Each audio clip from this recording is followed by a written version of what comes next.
Hello. All right. I'm a professional, a seasoned professional here. Hello, everybody. Welcome back to GDQ Hotfix. You're now watching Game Masters. I'm your host, Kiara_TV. And today we have an awesome showcase for you of two incredible rhythm games brought to you by a Spoodaloo here. We're going to kick it off with Rift of the NecroDancer and then close with a Not in the Groove rhythm game showcase. And, both of these feature absolutely incredible music. And watching Spoody go through and do this, it's just mesmerizing every time I see it. And I think you all are going to have a wonderful time tonight just listening to an entire night of awesome music and, awesome, rhythm game gameplay, which I see these people go through and do this every time, like even sight reading all this stuff. And it seems like so far removed from what I'm able to do or what I could even imagine doing. So it's just awesome to see, a pro at work, like really taking these games to the maximum potential that they can. Before we get into the runs themselves, I have a couple quick announcements for you. Summer Games Done Quick 2025 will be live in Minneapolis from July 6th through July 13th. Register to attend the event by May 26th, so that's coming up in about a month and a half there, so you got plenty of time to get in. Use !SGDQ in Twitch chat or visit gamesdonquick.com for more info. You can also join the official GDQ Discord and add the Hotfix role, where you can keep tabs on upcoming events, talk with staff, and more. Use !Discord and Twitch chat for more information. Now, without further ado, I'd like to introduce our star of the evening, Spoody. Hello, Spoody. How are you doing? I'm good, doing great. Hello, everybody. I'm over here. We also have a handful of awesome commentators here to, help describe the magic that will be happening on screen. We've got Ellie. Hello. Howdy. Hello. We got Taro Nuke also here. Hello. I am also here. And of course, Telperian, who are going to be with us all night long, not only for Rift the NecroDancer, but also for Not in the Groove. So Spoody, I'm sure many of us are familiar with Rift of the NecroDancer. Now, Rift of the NecroDancer came out last year. So, how is this either different? Is it just an expanded sequel? What are we looking at here for Rift here tonight? Well, Rift is like it takes place in a lot of the same general universe. There's a lot of the same enemies that you see from Rift of the NecroDancer, but it's set up as a more traditional rhythm game, kind of heavily inspired by Guitar Hero quite a bit. Like you've got the vibe power, which acts like the star power from Guitar Hero, doubles your score, makes you immune to damage. It's a lot like that, and you're going to see monsters playing the role of notes, like you would in a typical rhythm game, scrolling down. But cute. Every monster has got their own behavior. Some of them you got to hit multiple times. Depending on the monster type, they might change lanes after you hit them. They might, need to be hit twice quickly. They might need to be hit twice with a long break between them. There might be portals on screen moving monsters around. There's a whole bunch of stuff you got to watch out for. I will be giving you guys a bit of an easier intro to, kind of accustom yourself with some of the enemies. We'll just be playing a hard chart. After that, we'll be moving on to impossible charts for the rest of this block. And yes, Rift did come out actually earlier this year. It's very recent. There were some some demos and testing builds in the middle and late last year, but the full release was just at the start of this year. So very fresh off the press gaming right here for sure.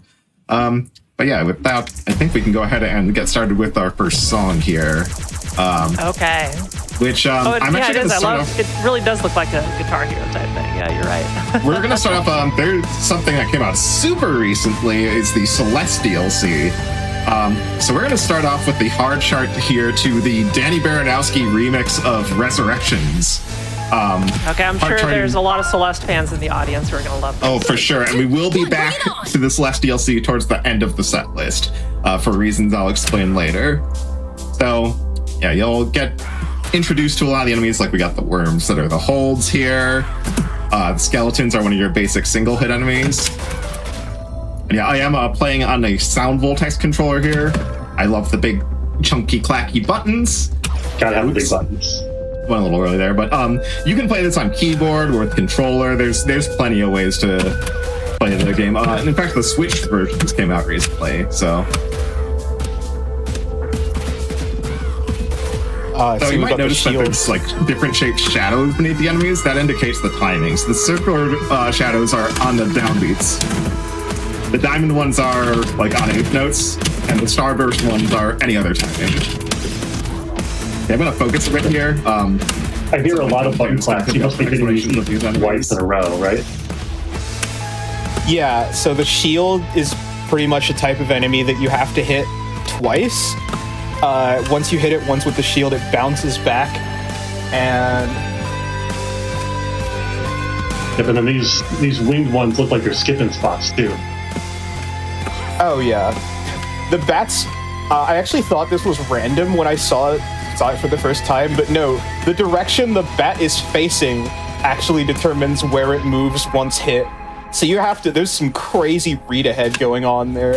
Oh, no. I have to pay attention.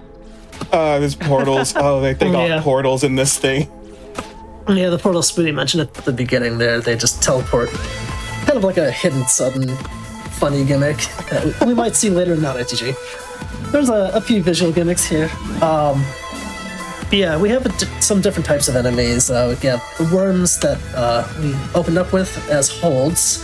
We have slimes, which are just quarter notes, essentially.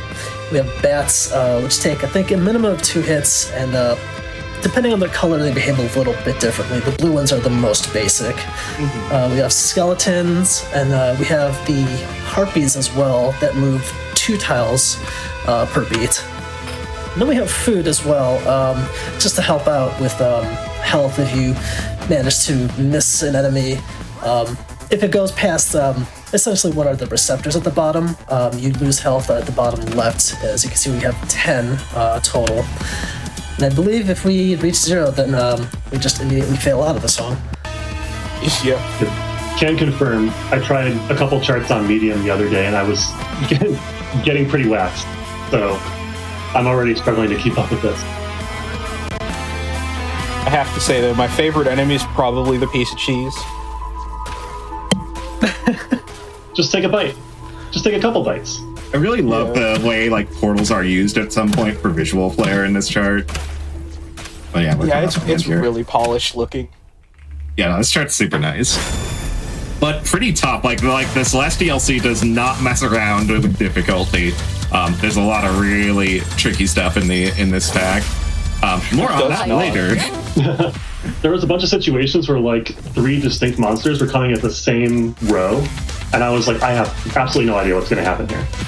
So for the rest of the showcase, we're going to be playing on impossible difficulty. This is Disco Descent. The first song you encounter on the story mode, but impossible charts were kind of made independently of story mode, so it's absolutely not the easiest impossible chart. How are you supposed to do these? This is impossible. It's like it's not supposed to be beaten. Oh my god. Yeah, it's a reference to the original Crypt of the NecroDancer, I'm pretty sure, where they added this bonus character called Coda that if you've watched Spoody before, even on GDQ, you've probably seen him play. It is a character that features the gimmicks of all the other characters in the game, more or less, and the devs were not 100% sure it was beatable, so they just labeled it probably impossible. Continue when you selected her. The hardest difficulty in this game is a callback to that. Yeah, the background's even colored purple, which is Coda's like a purple goblin. She actually has a cameo in this game. You won't be seeing her, but... Oh, that's great. It all makes so much more sense now. Like, if you choose remix mode, which is essentially randomized charts, she's there. I have not practiced remix mode, though, so I won't be playing it. Like, remix mode on impossible difficulty is something. Oh, I can imagine. I think we talked about earlier that, like, in Rift, all of the notes, which are enemies, essentially are deterministic. Like, it's always going to behave the same if you play the same. Yeah, in Remix, that's not the case, is it? The rhythms will be the same, but the enemy types used will be different. Okay, that's good. At least there's some semblance of normalcy. I do like how all the enemies have to sort of be read independently, kind of like how you play it in ordinary Crypt of the NecroDancer. You really have to sort of gauge what every enemy is going to do in the decision-making process of the game. Except now you're like, also it's a rhythm game. You're taking it in all at once. Yeah, it's funnily really similar to Crypt of the NecroDancer in that aspect, where like, yeah, you have to pay attention. Oh yeah, we did. Someone talking I about think that was the hot coals, right? Which double the speed of the enemies. Yeah, hot coals. Any grounded enemies that walk across them will get their speed doubled until they're hit. Oh, wait, that means the bats ignore them, though. No. Are all of these maps, like, completely set? So, like, you know exactly what's coming? Is there any, like, element of RNG to it? Not here, but I mean, yeah, I mentioned remix mode. If you go to remix mode, This makes perfect. then it'll use the original chart as a base, but it'll randomize the enemy types that come on each beat. Oh my gosh. Let's do It's a this. nightmare. Like I said, that's a lot, and I am super not prepared to do that. So, anyway, we'll move on to the next one. Illusional. This one's a much more straightforward read than Disco Disaster. Disco Disaster has a pretty slow scroll speed, but it's really dense. The patterns here are a little more straightforward with a lot of basic skeletons. I love the way the bat goes side to side. We will be seeing our first armadillos in this song later, though. Yeah, we haven't seen those yet. I don't know if we talked about Blade Masters. They stop before the targets if they're not like in front of an enemy, I believe. Like 2 tiles before, and then they rush towards it. No, the distance is actually variable. Like, it's independently set for each Blade Master. So You just have to watch. Watching and listening for that cue, and you know that you gotta hit them the next speed. Okay. So you're not just looking at like 1 or 2 rows ahead. Like you might have to take like most of the play field into view when you're deciding what to hit. That's scary. You have to be aware of so much while you're playing. Yeah, you can explain bats here too. Yeah, let's see. So, bats, there's 3 different types. There's blue, yellow, red. They have 2, 3, 3 HP respectively, and quarter notes between each hit, and they move in the facing direction that they're like facing one hit. Red bats turn around after they move. And then we also just saw our first instance of armadillos, which I think Spoody mentioned are triplets. So it's like, I don't know what the best way to describe this is. Like, if quarter notes are 4ths, triplets are like 12ths or 6ths, like, 1.5 subdivision of the normal beat. Yeah, and the different color of armadillo actually changes what type of triplet you have to hit, like whether you have to wait 1 triplet or just do it like a constant back-to-back, or... Yeah, I think the red ones have a small break between the 12ths. The blue ones are 2 straight triplets, and then the yellow ones are 3 straight triplets.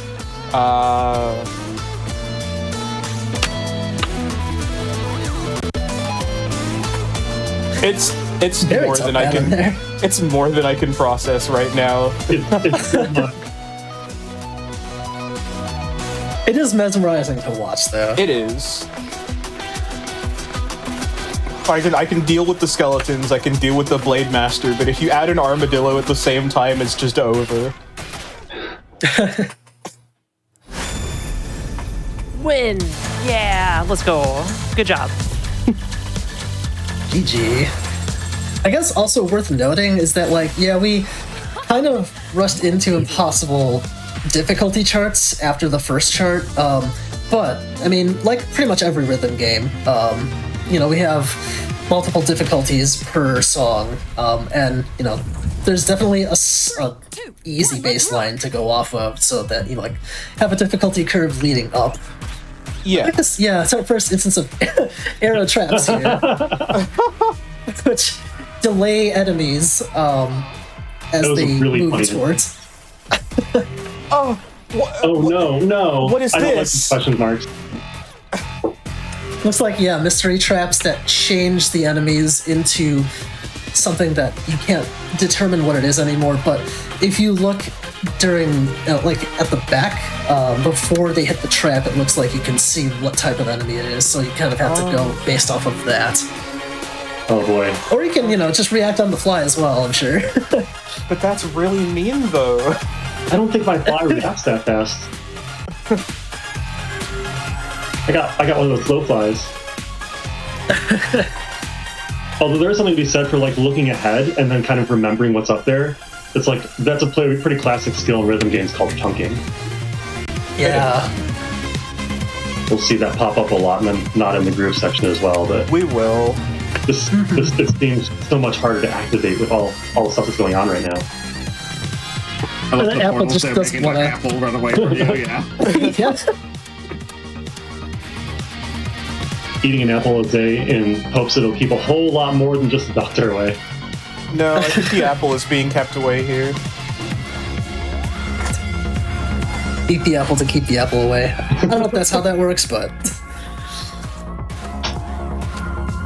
At least they're generous with food items in this one. yeah. And I think this is our first instance of skulls as well. Yeah, It's what do just the skull skulls heads, do not here? skeletons. those explode into groups of skeletons, right? What's their special? Yeah. Yeah, they explode into multiple skeletons.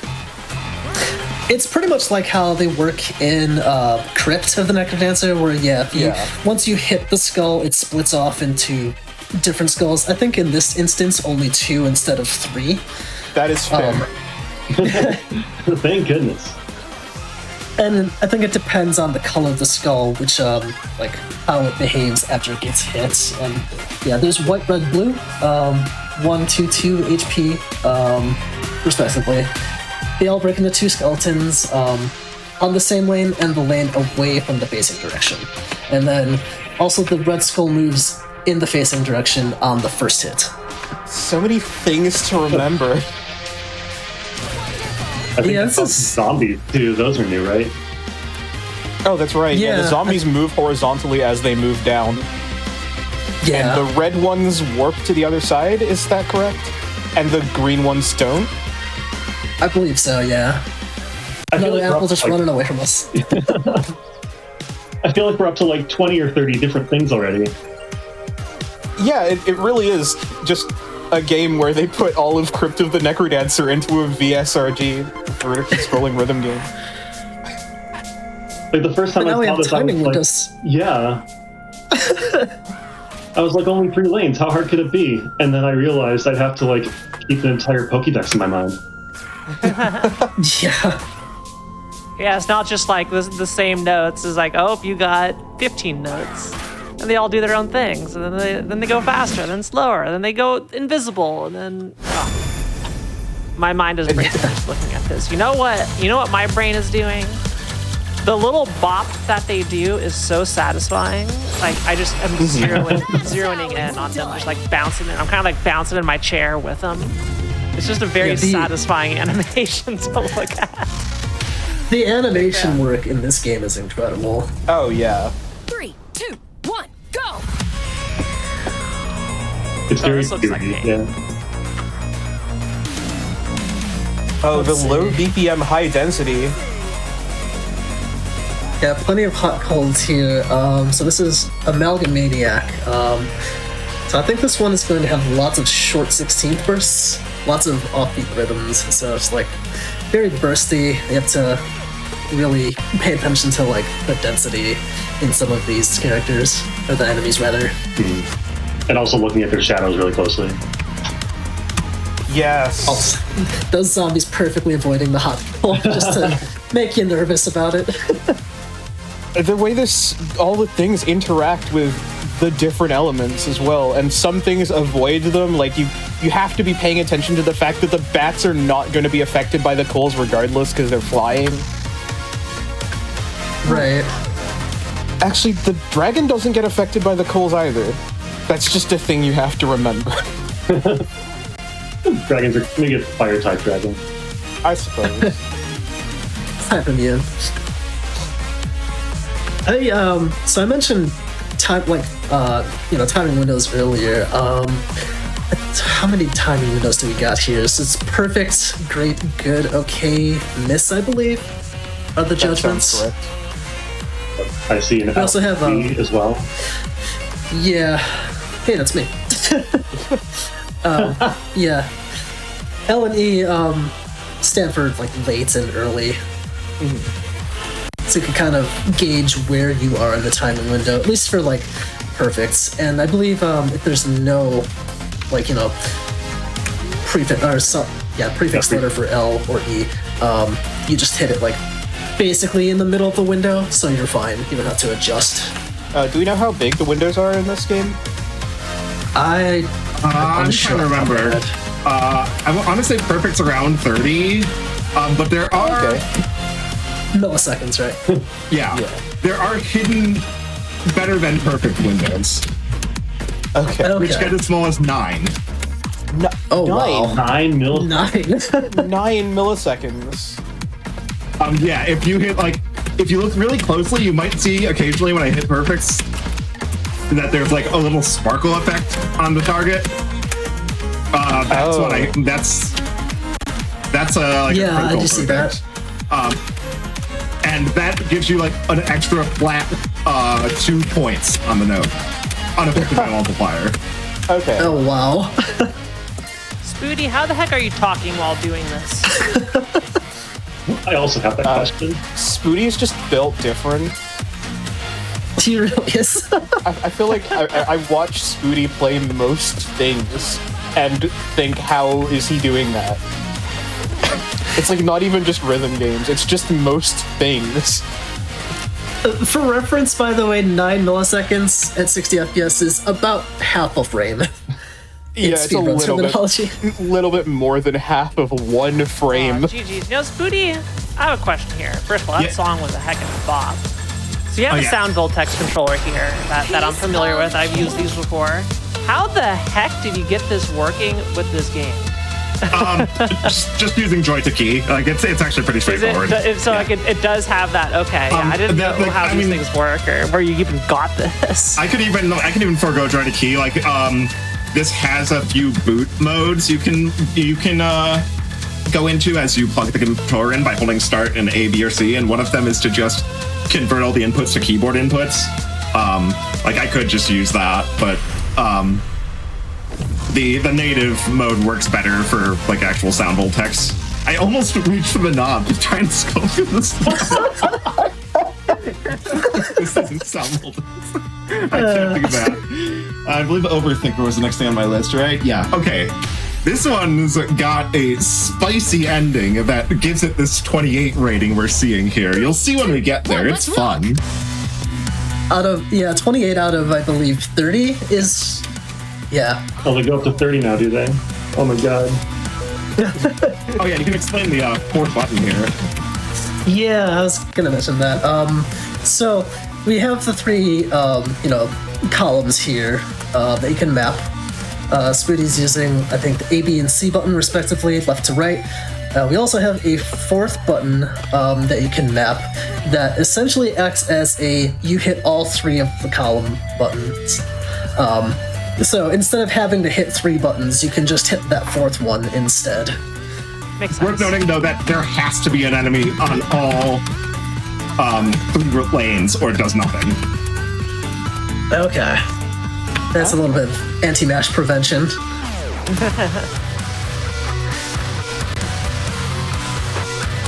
And all 3 of them have to be at the exact same time, or... Yeah, I guess it would be pretty broken if it just automatically hit every lane. There was no penalty for it.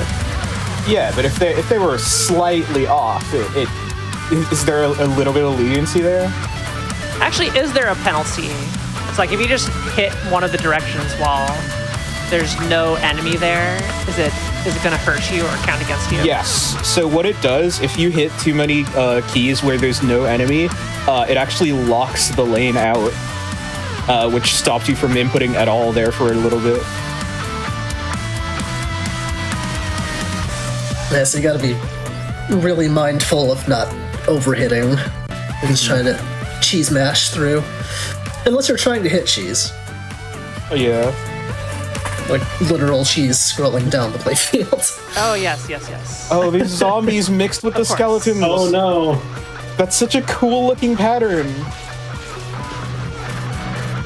Yeah, there's a few patterns in these charts that are like just really aesthetically pleasing. Yeah.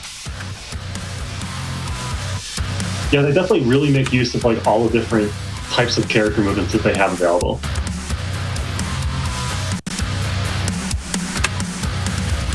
We've got a lot of chords here. I believe Speedy's making use of the fourth key there during that whole section. Because there was some 3 enemy overlap with all 3 of the columns at parts. I like the use of the bats in 16 streams. Yeah. All right. Oh, I missed the phrase. Okay, we're coming up on the funny ending. Oh. Oh, whoa, whoa, whoa. Oh, they are moving now.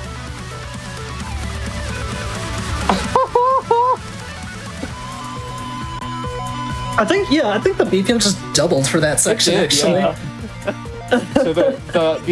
So the star shadows under those enemies effectively turned into 30-second note bursts, just for a little bit, just for fun. Whoa, GG's. What the heck? What the heck? How do you even process that? How long does it take you to learn that sequence? Like, I was trying to follow along. It's like I have not played this. I don't know all the enemy abilities, but I could barely follow along. It did look like it was. It did look like it was sort of simple if you know what to hit, but the speed requirement was very, very high. A lot of speed. So this next one, Matriarch, is going to feature a lot of armadillos to help you really understand what they're doing here, because this song is very triplet timed, so you're going to see a lot of them here.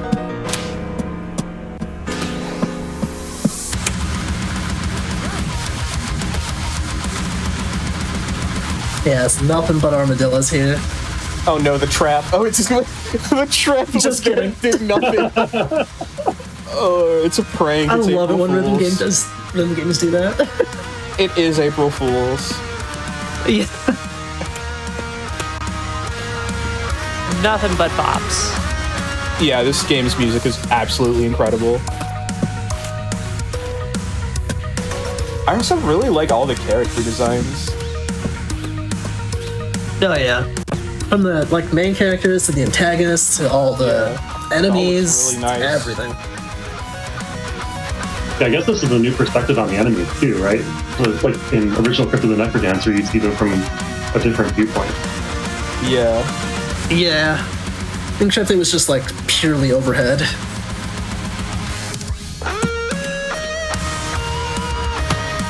Kind of hoping for the FC, unfortunately, I dropped it back there.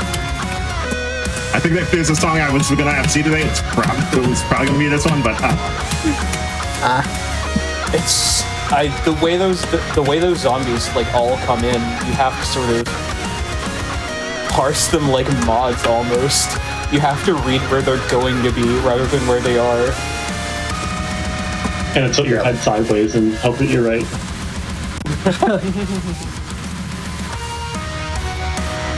I do have a question about the food, actually, because I'm unsure on this. Is it optional? Can you miss it and not be penalized? it will not kill your combo, but I don't think you can get a full combo without it. Oh, Okay. interesting. Okay, So it it doesn't still hurt counts you. for some points, even if you don't need it. I did notice that it increases your combo when you do hit it, so yeah.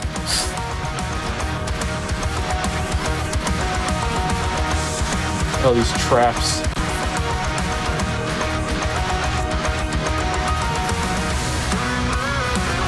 A lot of Yeah, most of counter this- to keep in head at once. Yeah. 75% at least of this chart is armadillos. It looks like. Yeah, 3 different types of armadillo too. you have to remember which ones you gotta leave out a beat and which beat it is. And Yeah.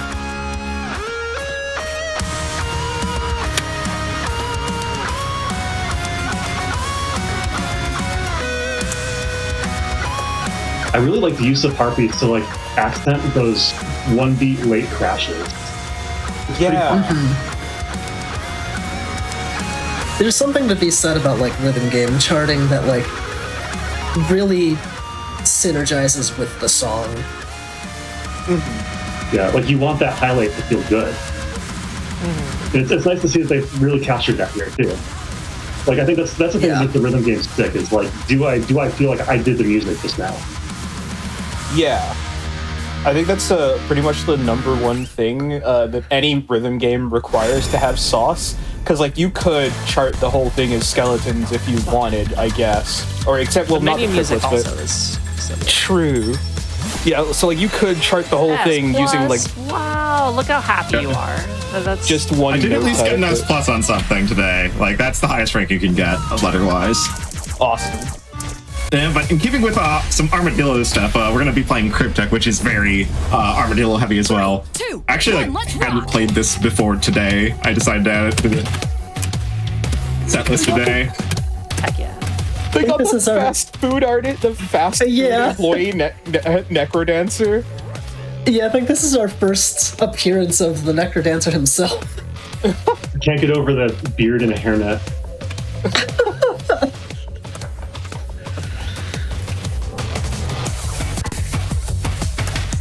Yeah, so this one's gonna have a lot more complex rhythms, still keeping with the density of armadillos. Plenty of those to go around, even in the song. Well, I mean, The this song is is armadillo swamp, so- music. It's armadillo music. I gotta use that in the future. Every time I see a triplet rhythm come up, oh, armadillo music, I love it.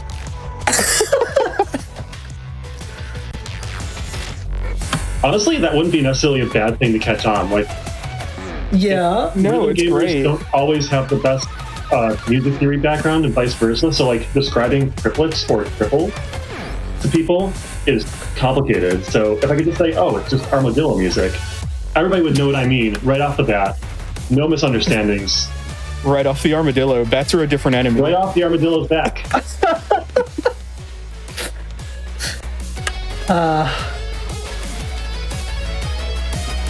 Oh, this is... I'm glad we're all on point with the jokes and puns tonight. yeah. We're on a roll, you might say. God. I'm assuming that's for the part, not me. No, it was at you.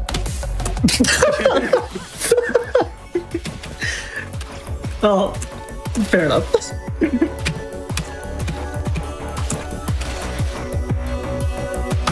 Some sneaky blue armadillos coming in here on, what is it, the offbeat 16ths. Yeah. They're like off-grid.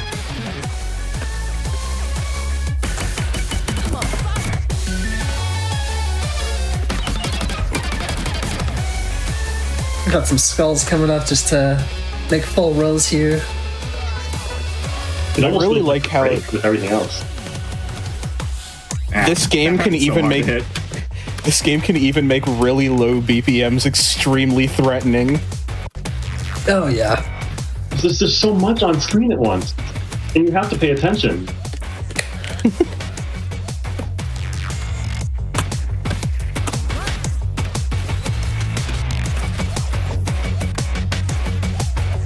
Maybe there's also something to be said about like as a rhythm gamer, you tend to just autopilot sometimes, and then like the slightest rhythm change happens, and then you just drop spaghetti.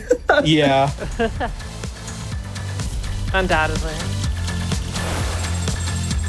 Hey, I used the sound voltage controller for sound voltex too. It's a multi-purpose controller. Really great piece of hardware. Yeah. Let's see. Okay, The buttons on that controller feel really good. Okay, so I just got my first FC on this in practice. I don't expect to be able to repeat that, but let's see how well I can do here. This one's got a really hard run in the ending. Sorry, did that say they're 260 schmoovin'. BPM? How many BPMs? That's a lot. Cadence knows if you look at her on the left. Dude's really getting a workout. Yeah. Oh, you can't put Blade Masters at this speed. They don't look like they know what they're doing. I think for some charts and like some quantizations and rhythms, you kind of have to artificially double the BPM so that they're actually on the beat that you want. Yeah, because they don't have every quantization available for every enemy. Or they don't have... Not every enemy can hit every beat, I should say. Yeah. That's okay, though. We calm down after that. Yeah, this is one of the few charts in the base spec that has tempo changes. So we're back down to base tempo, but a lot of this is scrolled at double tempo. So Blade Masters are actually really interesting enemy motion-wise for this game. It's as soon as they can see you, they wait one beat and then instantly have to be hit. Which it's so different from all the other enemies that are just moving on the grid, because the Blade Master can see you as long as there's not another enemy in the way. So they can see you from downtown, really. And it's just another thing you have to be mindful of. They're gonna make some level for this where there's a Blade Master like off screen at the north end, and it just appears out of nowhere suddenly. Just one gotcha. Yeah.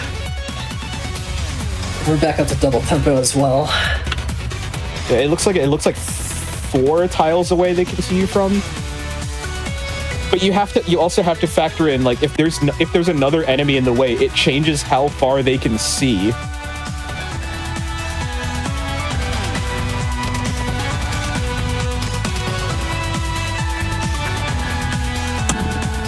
I think it was mentioned that Blade Masters actually can be customized in terms of like when they lunge at you. Oh dear. Okay, here comes the run. Oh, those cheeses, those apples sped up. I appreciate the apples in that moment. Oh, this is chaotic. Whenever you hear, What were we saying about just skeletons being easy? Oh, never mind. Oh, there's God. a lot of Blade Masters. No. Whenever you hear a rhythm gamer say, "Here comes the run," you know you're in for something. Oh, I activated Vibe too late. I'm supposed to have Vibe for the end, but the previous activation carried through that one. Oh, wow.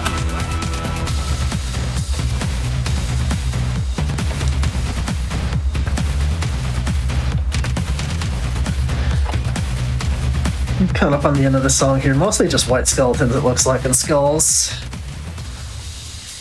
Pretty good run. Couple of combo drops, but yeah. Jeez. Nice. You carry the first one. I saw I get up like what 700 at the start until the run happened. Here comes the run. That's an S plus. I'll take that. Yeah, we take the S plus. Yeah. The oh yeah, Revenge is next. Okay, this is I actually have a really good score on this one that I'm not gonna get anywhere near.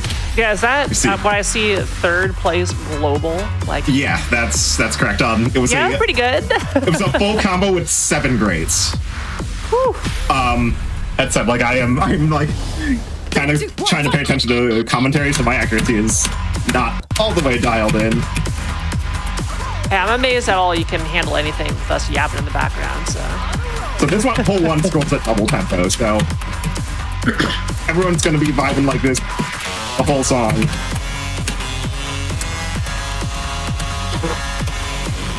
It looks like this one's gonna have some complex Blade Master and wound combos. These skeletons that like you take their heads off and then they go back and then they come back at you are really screwing with me. Yeah. They took the least threatening behavior in the original NecroDancer and made it a problem. It's like, you haven't seen the last of me. I think they are actually trying to get lost, but they just don't have anywhere to go, and the other enemy's like, hey, go that way. Overhit there. You do dodge combo if you hit something where an enemy isn't. Okay. Okay, I was wondering that. At least you don't lose health, though. So hitting a blank square kills the combo.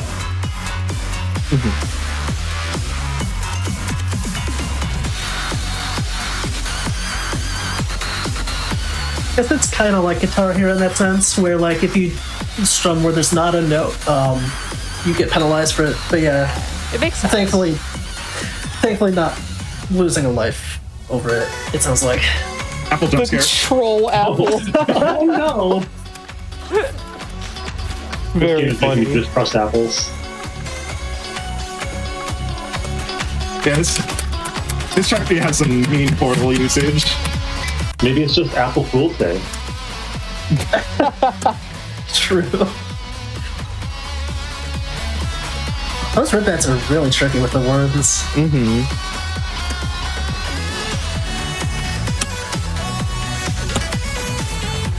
Lots of blade masters.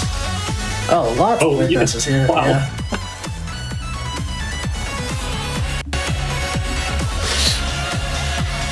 I don't know if we talk about how like the different foods as well. I think there's 4. There's apple, cheese, like drumstick, and ham. Doing like was it 1, 2, 3, 4 hits respectively. So I think we saw a ham earlier. Yeah, there was one ham. Did they each give you 1 life, or? I believe so. Yeah.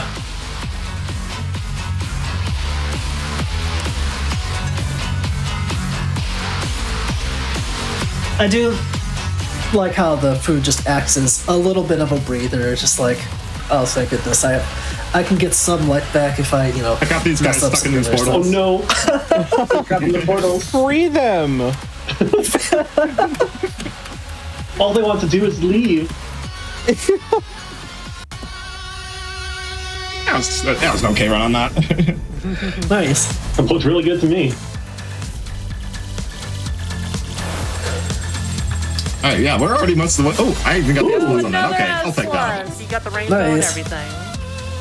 I don't mind that it's like 500k lower than my PB down the bottom there. Like, I do know you- with rhythm games, like, as soon as you drop the combo once, it's like the score build-up is kind of ridiculous. Is there like a point in the combo where like it stops further multiplying the 3, 2, score? 1, move. Isn't it continuous? Just like the longer the combo, the more points you're gonna get. it caps at 4x. You can see in the bottom right there. Which you reach at like 30 combo, I believe. And then But it I'm does guessing mean that if Vibe. you break combo, you are losing a lot of potential points because you have to take a lot of hits at lesser value to get it back up. And I'm guessing Vibe doubles it to 8. This is one of the fastest Yeah. like songs as far as raw BPM is concerned in the game, and we will see that come up. Well, actually, a little bit right now with this first guitar solo here coming up with these armadillos. They're pretty hard to hit this speed.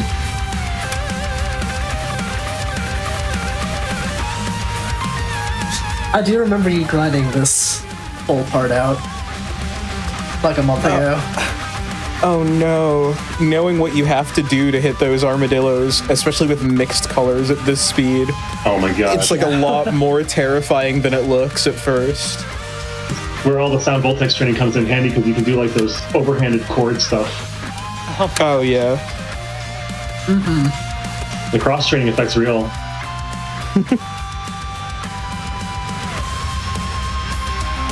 I'm I'd say curious there's- on like what are the most interesting peripherals that people use to play this game? I I'd want say to there's see a someone use a rebalance board. I don't know how. I saw a friend of mine, Brazil, used a Wii balance board to play NotITG mods, so you can do it. Yeah, I played on that setup. Okay.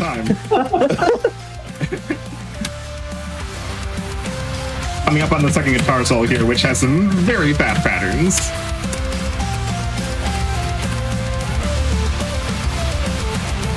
Really good song. Oh, wow. Okay. Sure. You can do that, I guess. Just a mass of skeletons with different shadow shapes, and I was like, oh, I know what this is going to be. Yeah.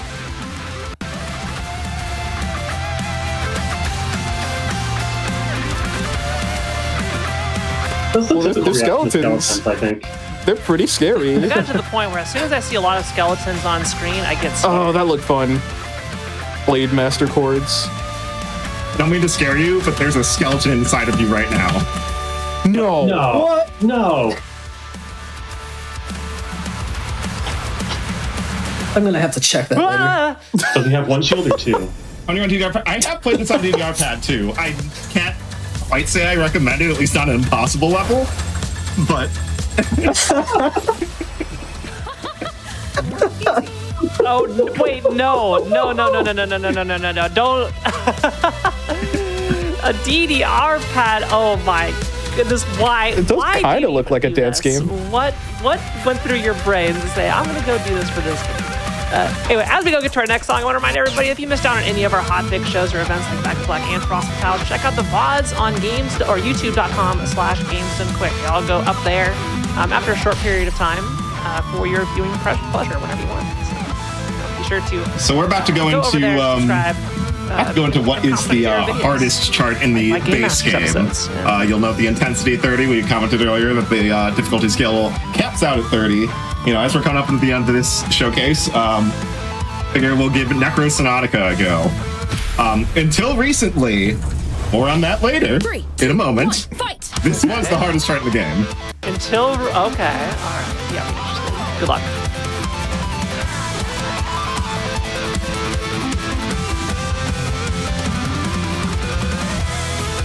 I was gonna say, it looks like a simple start with just white skeletons, but you know, a lot of them have shields, a lot of them have differing shadows, so it's still like a lot to process. I just see white skeletons and I think, okay, well that's pretty simple. I see those in zone 1-1 all the time. But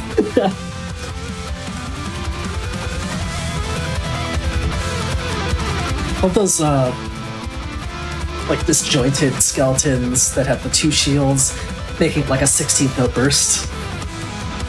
Yeah, it's fine when they're 1-1. It's when they're 1, 1/2, 1/4. No, walking together. That's when things get really scary.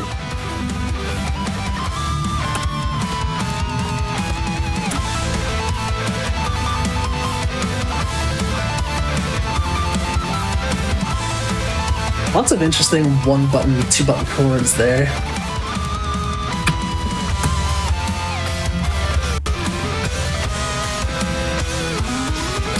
I don't know if we've come across Blue Blade Masters before, have we? Oh, there were a few earlier. They bounce back and you have to hit them again. Yeah.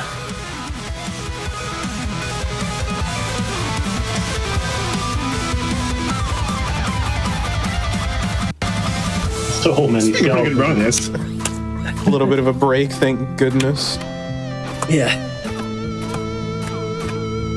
I like even the break is made terrifying by the red zombies.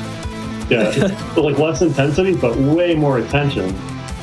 Yeah, you really have to focus on it.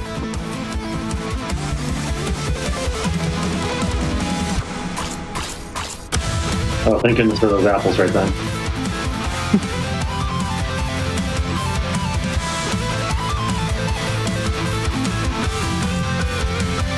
I'm thinking in chat, like, frustrating parts when you miss a skull, but still gonna hit the ones that it would have spawned. So I guess that's a thing, right? Like, it kind of dynamically changes the chart if you don't hit. Yeah, if you don't hit enemies that would do other things afterward. Oh no, and you can pick up more misses because you're expecting things to be there that aren't. Yep, Yeah. more combo breaks, and if you're particularly unlucky, the lane can get locked out. Booty. Anyway, Yeah. what's this about more? So, And okay. more on that later. Okay? I've got one song left for you guys. Like I said, we were gonna go back to the Celeste DLC. Because there is a 30 here. Oh no. And I have a confession to make. Okay. This 30 is my fault. I wrote Wait, this. what? What do you mean it's your fault? What did you do? Explain. The chart you're about to see, I made for this game. Oh my gosh. Let's go. So you're playing your own charts. That means you're going to get an S+, yes? I mean, you can see right there, my best is an S, not an S+. I haven't gotten to S+ yet. But, all right, let's see you play your own map. Why do this? Chart. So, yeah, this, we saw a lot of 16 stream in the last one. This one has a lot of long streams too, but a big notable difference is the expectation that you are using that fourth button, the 3-hit chord button, as part of the continuous stream.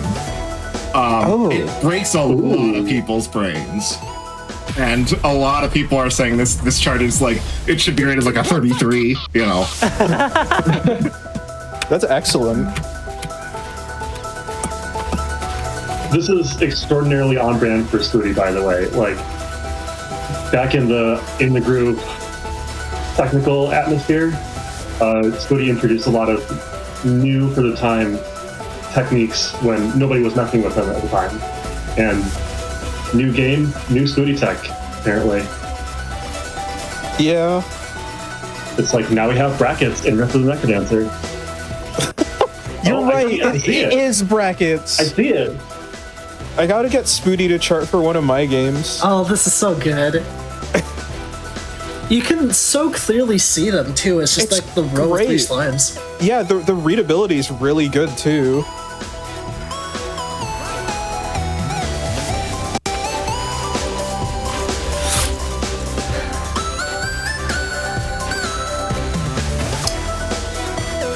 Maybe just my opinion. They should have replaced the apples with strawberries for all the Celeste songs. Oh, smart. that would have been so cute. We can just pretend they're seedless strawberry. They are, yeah. There you go. Because it's no random, so there's no seed.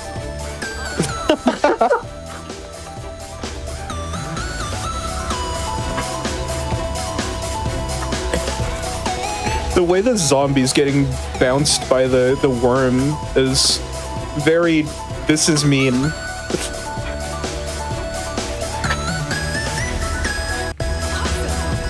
Yeah, Very the good zombies. gimmick. Yeah.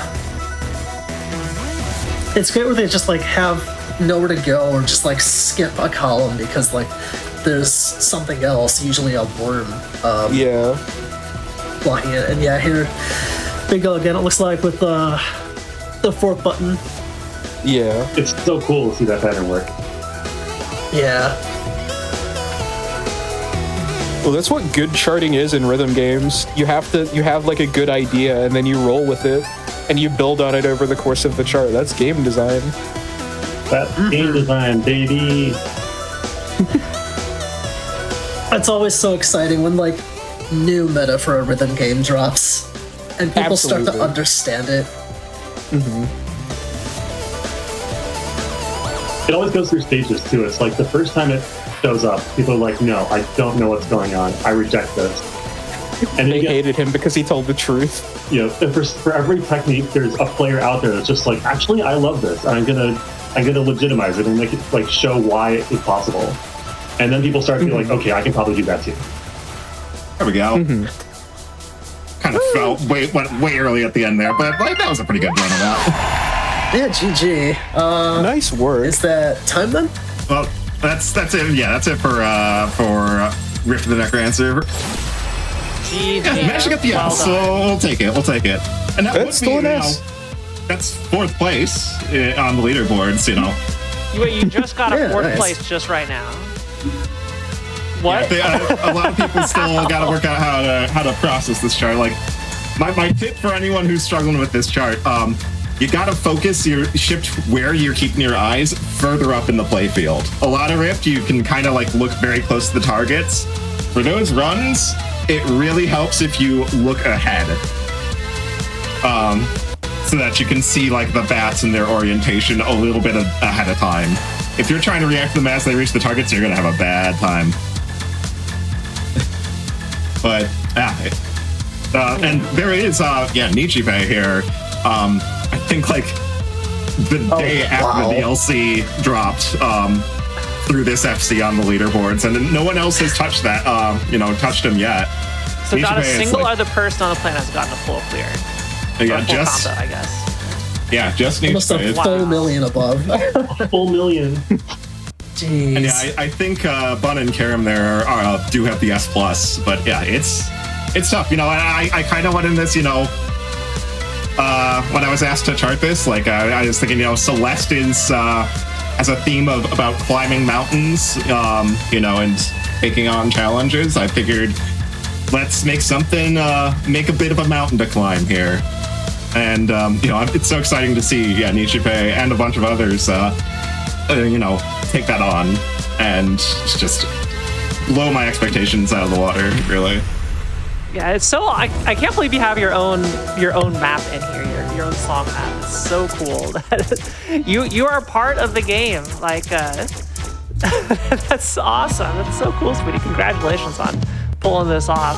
How long did it take you to make that? Because I can't even begin the process of trying to even balance it. Like, okay, this is dual. I guess like you play the game enough, you kind of get like the feel of the enemies and how you want to go through and place them in fun ways that are really difficult. I did write all of the charts, like the easy, medium, hard, and impossible. The impossible is definitely the one I spent the most time on, as is usually going to be the case when you're writing rhythm game charts with like a full set like this. Obviously, there's a lot of balance that has to go into be taken into account. I actually like my very first draft of this was even harder. Harder. Yeah. There was a lot more of the using the fourth, the 3-chord button as like just another button you have to press. So there were a lot of there'd be holds, and then there'd be like a line of 3 harpies that come over the worms all at once, and you have to, while you're holding the other buttons, you have to hit the 3-chord button to hit them. Wait, the harpy can happen on top of a worm? Fun fact, that's actually done deliberately here in Slugger's Refrain. I didn't play that today. It doesn't work super well in the key setup I have. I think it's kind of expected that you can set a second set of keys and essentially play 6 key. I think that is kind of the expectation when you play this chart. It's Ongeki? Absolutely amazing. But the impossible chart, I definitely the first draft took a few days, and then there were some incremental changes beyond that afterwards. But awesome. It's always fun. I love charting rhythm games. I've been making custom charts for well over a decade. I spent over a decade making couples NotITG sight reading tournaments, which we're going to be seeing some not couples. I don't have a second person to play with here, but we will be playing some NotITG to show off some more shenanigans where you can ask yourself, what if you take the traditional rhythm game formula where it just rolling notes on a playfield, it tells you exactly what button to press and when, and what if you made the prompts a little less clear, a little more cryptic, a little bit more puzzle? Oh yeah. So Spoody did a showcase of Not in the Groove a while ago, right here on Game Masters, and there's always more, because we're only showing you a little brief slice, right, of all the potential that these games have to offer. So we're gonna go through, I think, a little bit of a history lesson on this one, Spoody. We're kind of going throughout the years of different maps, kind of going back to the start of Not in the Groove, yeah. Yeah, we're beyond that. We're going back to when Not in the Groove was not in the groove, and it was in the groove. You with me here? You following? I think I'm following. Yeah. Before it achieved the title of Not, it was in the groove. Yeah, that's right.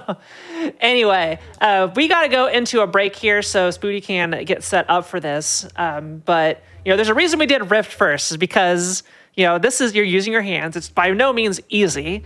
I imagine you do this for a long period of time, just like, okay, I need to take a break. My hands are starting to hurt. But Not in the Groove is a full body rhythm game. So we opted to put this one last. So that way, right after this is done, you can go relax, Spoody. Yeah. But don't go anywhere, everybody. We're just going to take a short break and get set up for Not in the Groove. See you all shortly. Welcome back from the break, everybody. If you're just joining us, you're watching Game Masters here on the GDQ Hotfix, and I'm your host, Kiara_TV. I want to remind everybody that your subs, Prime Gaming subs, gift subs, and bits cheered on the GDQ Twitch channel help support Games Done Quick Hotfix. So if you enjoy watching speedruns, consider subscribing to the channels to get access to our emotes, have ad-free viewing, and chat with other subscribers during our replays. You can also head on over to gamesdonequick.com/hotfix to check out this season's lineup and check out the schedule for an in-depth look at this week's runs. So if you're just joining us now as well, we're doing a rhythm game showcase tonight, hosted by Spoody, or presented by Spoody here. We just finished up Rift of the NecroDancer. Now we're going into Not in the Groove, and we're going all the way back to when Not in the Groove, I believe how Spoody said it, Not in the Groove was not even not in the groove, was in the groove. So we're kind of going through like a lot of, history of this game and, how it's evolved over the years, over the next hour and a half.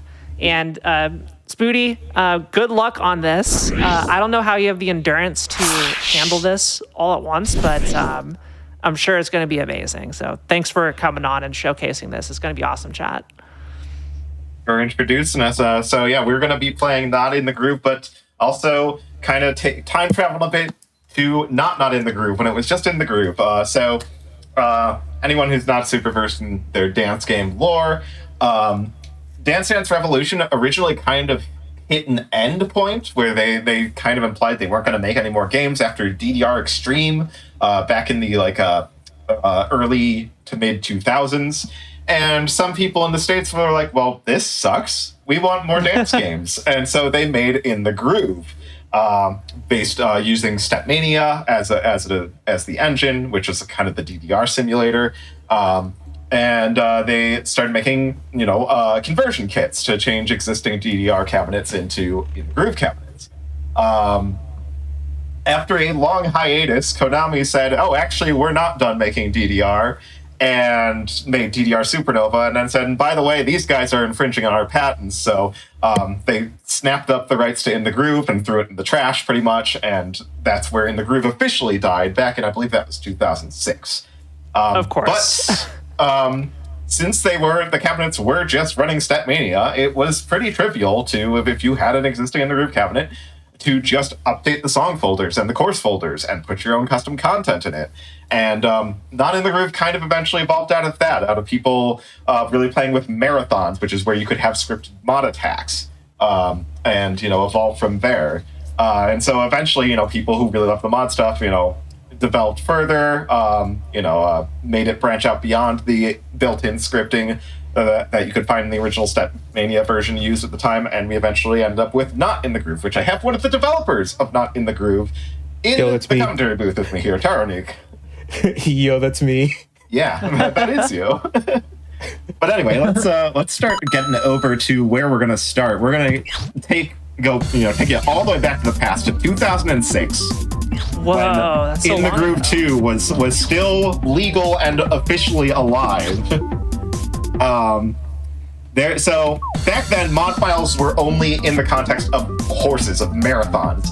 I took one song out of the most famous marathon from these official In the Groove marathons. We're going to be playing the song Energizer from the marathon Driven. We'll go ahead and get started right here. So you'll notice, very simplistic mod activation will be like, oh, the arrows will spin for 4 measures. The arrows will boomerang for 4 measures. But there's one part that's particularly noteworthy here. Yeah, this is probably the most famous, infamous, however you want to call it, course of In the Groove between 1 and 2. So, as Spoody said, yeah, these are courses. We're taking the second song of the course called Driven. Yeah, this is like the most dynamic out of all the courses, I would say. So you could see like normally they're up scrolling. Some people prefer down scrolling, but yeah, with mods, marathons, you could just throw most of that, if not all of it, out the window.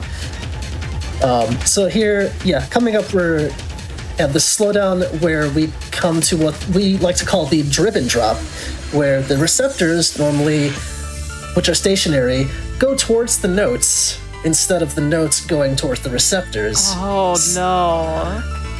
Oh, this is way worse. This became like one of the most like famous tricks, I would say, in early modding.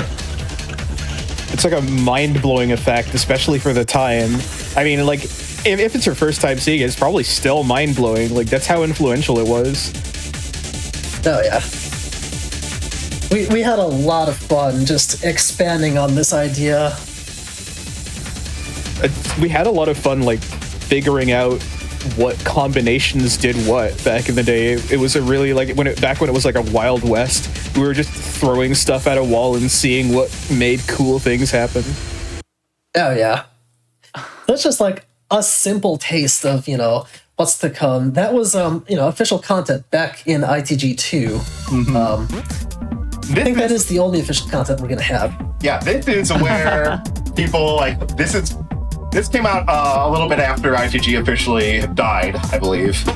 And it's made by one of the other guys in my commentary booth. Ellie made this, the Insomnia series. This is an excerpt from Insomnia 3. And, now we're all warmed up on that first song. Let's get a little more serious. This chart is going to be a lot harder. Wait, what do you mean harder? And physically. Hang on, hold on. Yeah, it's like so this is a song from a course called Insomnia 3. Insomnia being a kind of course, like a series of courses that I made way back in the day. Yeah, as the name implies, I was just over at a friend's house in Virginia one night, and I couldn't sleep, so I made like part of the first Insomnia. That's how that came to be, and it's like, at the time, also, like maybe late 2000s-ish, I was really into breakcore, and like mods went perfect to stuff like songs like these. It's just very, very erratic. You see like, the target's jerking around to the left and right, a little bit up and down.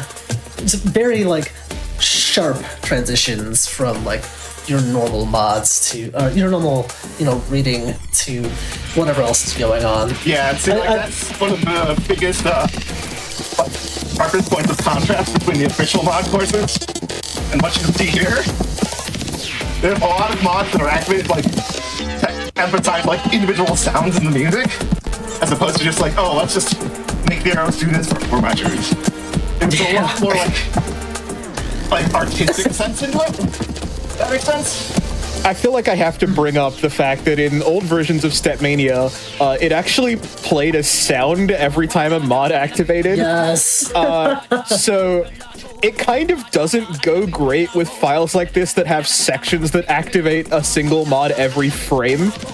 You can kind of imagine what that would sound like if you had a big old sound that goes every time you turn a mod on. Oh yeah, the default sound is so jarring. They had like a more gentle cowbell-ish sound in ITG 1, and then in ITG 2 they just got rid of it altogether, like they knew. Yeah, they knew. I guess also worth noting, there's a lot of like fast motion and like, especially with this song, a lot of like white flashing. So I would just like have, one long flashing warning for probably this entire showcase. Oh yeah. Just to always. like be safe. Good to know. Thanks for letting us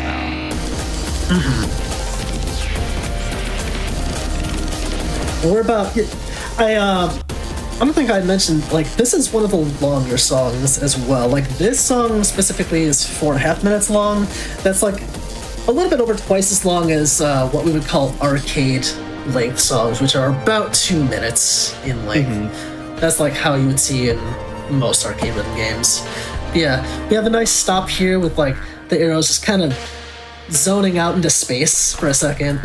Love that effect so much. Also, this is probably one of my favorite parts of the whole course, where the arrows are kind of zoomed out and they're waving, and there'll be a visible region that starts near the top and then it starts moving down.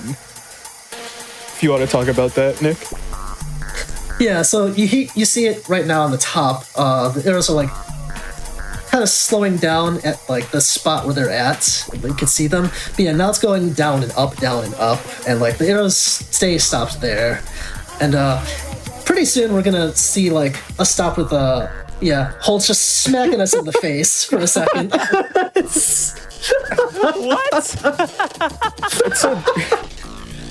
It is quite a meme. Like, it did start with the things Ellie used to make, but it became quite a meme for especially at the end of mod charts, for there to be holds that go crazy at the end, because you can just turn the values up really high and make them go wherever, and it's really fun.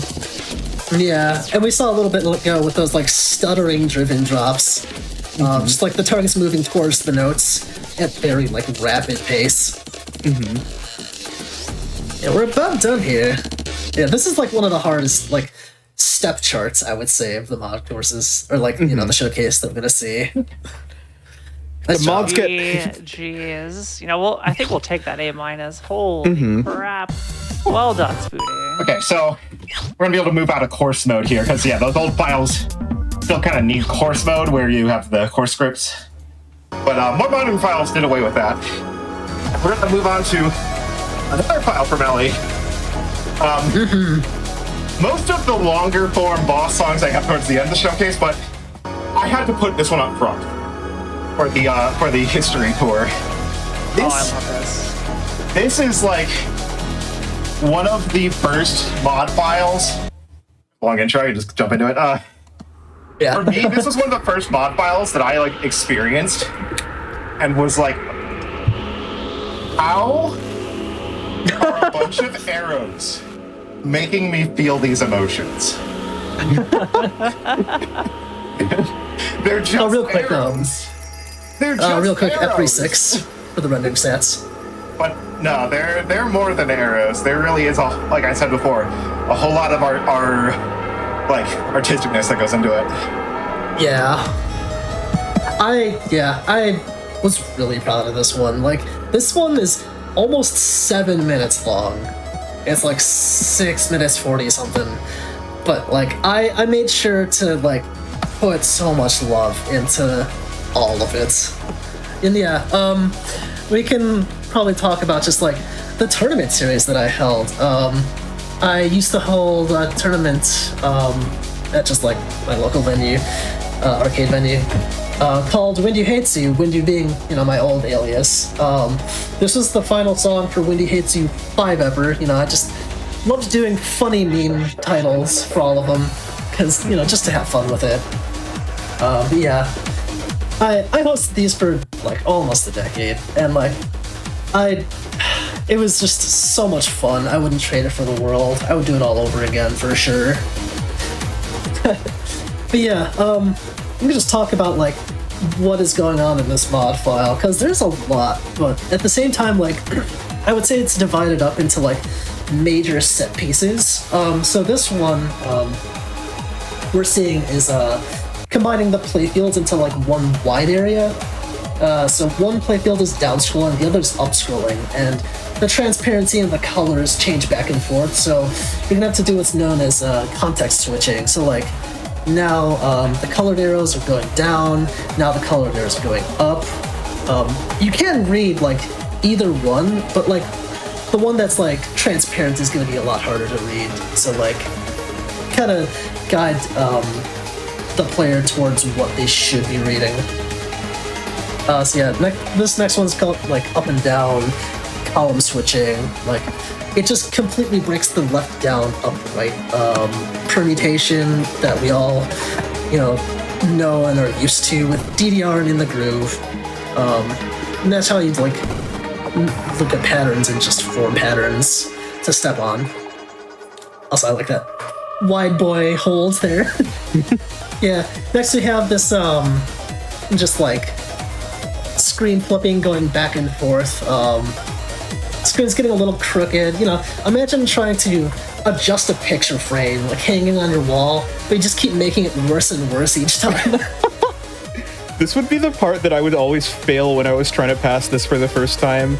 It gets really small, and when it's at its smallest, it kicks me while I'm down by throwing in those 24ths. Oh, yeah. I had a face cam here, so you guys could see me tilting my head every time the playing field does a little flip. Oh, shout outs to Phil End of Song. You can kind of see it in the corner there. They just threw that asset way off screen. Right.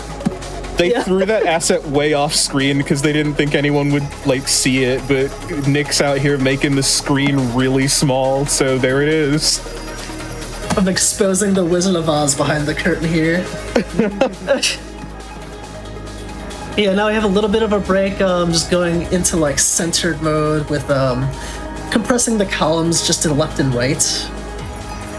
Yeah, and now we have you know, just up and down scrolling again, back and forth. And yeah, we're gonna have a small like arrowless break, we like to call them, so we don't have to hit anything. But yeah, the song's not over. It's about like, I would say halfway over. Still plenty of song left to go. I feel like transitions like that are really important to the history of mods.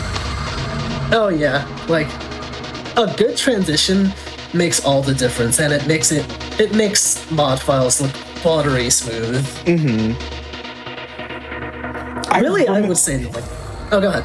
I remember watching this for the first time. Actually, I was in university. I was doing an all-nighter watching the tournament live at the U of I stream, and I remember getting to this part, and like, I didn't even know that mods could interact with music in this way to like make me feel something.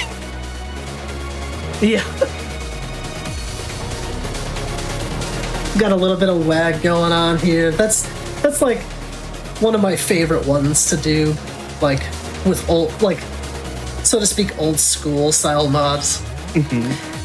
Now I have like some jarring beats going back and forth, going like centering the playfields, separating them, and then we got some more, you know, drip and drops with these jumps. Not over yet though.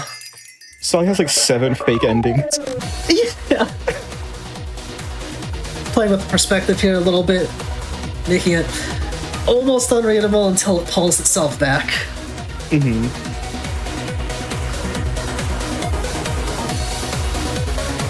we got just like a nice little static mod break here with like a hallway perspective. This upcoming section though, I think is one of my favorite parts. Yes. This like kind of like teleport fade out going on.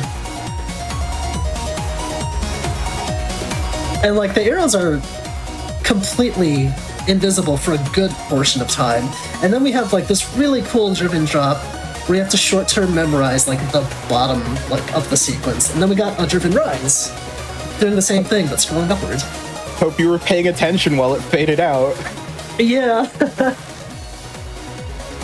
One last bit here with like really big perspective tilts.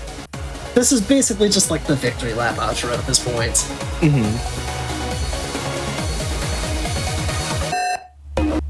Yeah. Woo! Nice.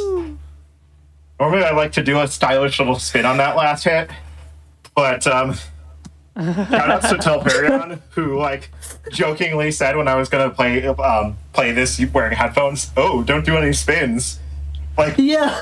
He said it to the one person who actually needs to be warned of that. I was like, if you're going to use wired headphones, you got to be a little careful. Yeah. Oh, I might not have thought about that and just like wrapped the headphone cord around my neck and yanked it out of the computer. You saved a life tonight. Yeah. Oh, Spoody, before we go to the next song, F3.6 for the rendering stats. Yeah, turn off the frame rate display. F3.6, yeah, let's get this out of the way. True. Good thing you didn't say F3 and I to force crash the game. So we're moving on to moving on to a different creator. We're moving on to Condor Talon, who made Mods Bootcamp 2 here, and we're gonna play a song everyone knows. Oh yeah. Feel free to sing along in chat if you want. Yeah. I might sing along. Yeah. You can go ahead. So yeah. If you want. So this chart was made by Condor Talon, who hosted and made all of Mods Bootcamp 2, which was another tournament hosted at the same place the Windu Hates You tournaments were. Generator. Anyway, this chart was in tier 3 of the tournament. Overdrive. Blockbuster. Brain power. So this was a tier 3 out of 4 tiers of mod file difficulty. And the Mods Bootcamp files were also sight reads. Well, much like Windu Hates You that came before it. Killing machine. Getting brain jammed. Oh my goodness. Take Control. All right, if you know the words, chat, go ham on this.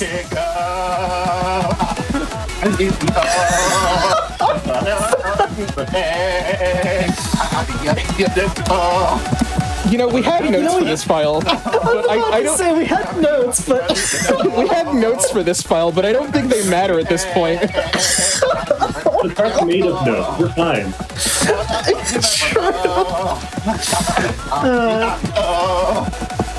You know what? That's fair. It's okay. Booty's got it covered. Yeah. Okay. I'm not doing that again. do you have any Well done. air Incredible left in your performance. lungs for the rest of the showcase? I think that's the only one I'll sing along with. Don't worry. That's the only time I'm going to subject you guys to that. Yeah, Spoody, take a breath. Take a break here. Anyway, yeah, let's go over the notes real quick. Chart mods by Condor Talon, hosted and made all mods for Bootcamp 2. This is tier 3 of the tournament. On a 4 chess mod file difficulty, the mod Bootcamp files are all sized right for the tournament format, single elimination, head-to-head matches, post Windu Hates tournaments, which are gauntlet style, and we're on the list. Okay. This is a file made by my other commentator that's in the booth. Yo, that's me. Yeah, if you want to take this one. Yeah. So, as we mentioned before, it was possible to make mods in the groove. Back before it was not in the groove. It's not the only Aero dance game out there. There's also, it's a branch of the program called Stepmania that I think a lot of people are familiar with. I got my start writing mods for Stepmania 5, which was a popular mainline branch. And I ran a sight read tournament in 2016 that used Stepmania 5. And then seeing all the features that have been added to NotITG by this point, got converted and started making mod files for NotITG, and this was the first one that I released, actually. So there's a lot more different effects going on at this point. Now that we started to kind of move away, NotITG is distinguishing itself in its feature set from the official In the Groove that we had up till that point.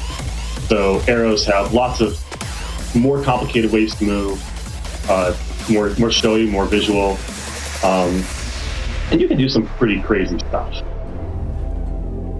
So I have goal. You've goal. So you can make holds do pretty much whatever you want. That's really pretty. There's a bird. I don't know. Let's just enjoy it for a while. You can have as many arrow fields as you want. Just duplicate them until you run out of room. Yeah. So this file is from a tournament we ran, same place that Mods Bootcamp 2 and Windu Hates Me 5 ever were held, called Monster Mash 3. And it was kind of unique because a lot of tournaments up until that point, with a couple exceptions, have been run by one author of mod files with occasional collaborations.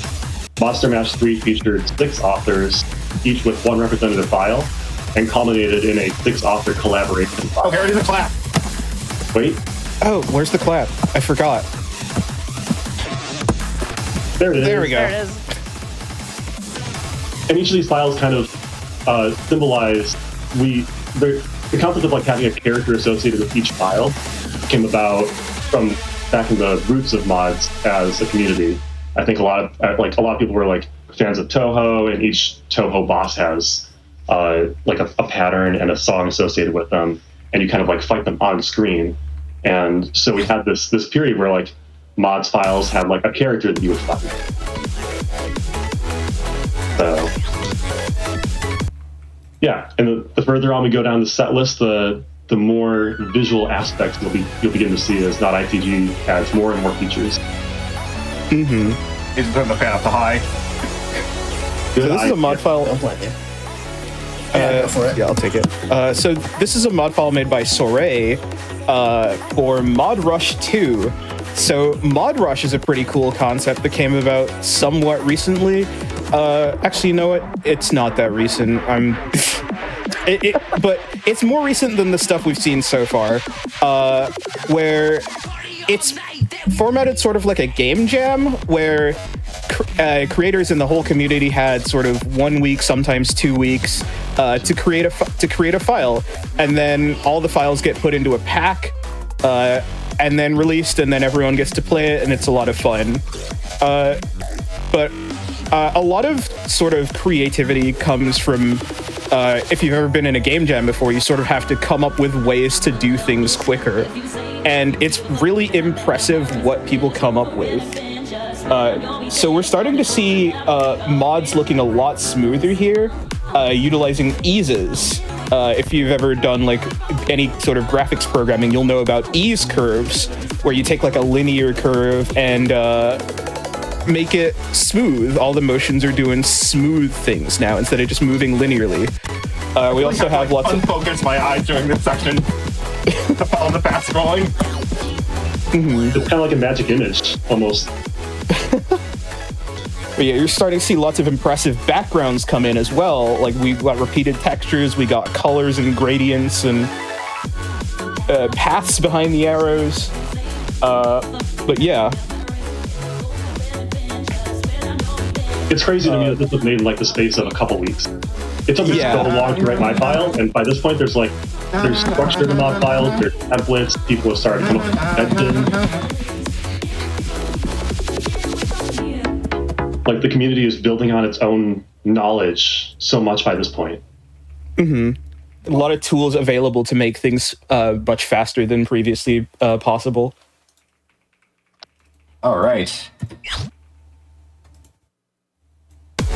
Okay, so we're going to be moving on to OISRT with Bubble Attack. Pat, can I get some woos? Also, woo! I'd like you to count the number of woo we get. Woo! Starting with that one.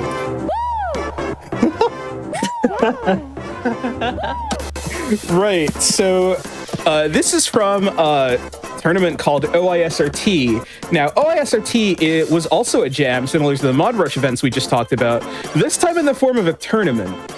Think of it like a ranked competitive Secret Santa. Imagine if there was a game jam, but all the jam entrants had to compete for score on each other's games in a tournament format. Then you have OISRT. OISRT stands for Online Internet Sight Reading Tournament.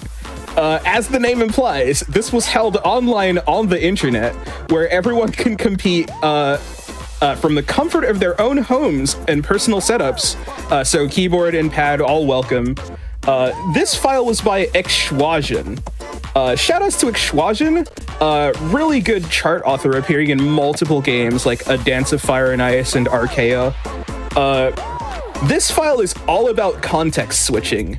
Ellie mentioned context switching earlier during Golden Slaughterer, but it's mostly about changing which playfield you're looking at without dropping your combo. In the context of this file, though, not all of the information is even going to be on one playfield at the same time. So you kind of have to look at multiple sometimes. Especially here, yeah. And also, another thing that has been prevalent throughout all of mods so far is the way sounds can be mapped to specific, like, visual effects. When you do it really consistently throughout the whole song, you get this really nice sort of synergy between chart and mods. And it's just really aesthetically pleasing to look at, especially with the way he's done the backgrounds and colors.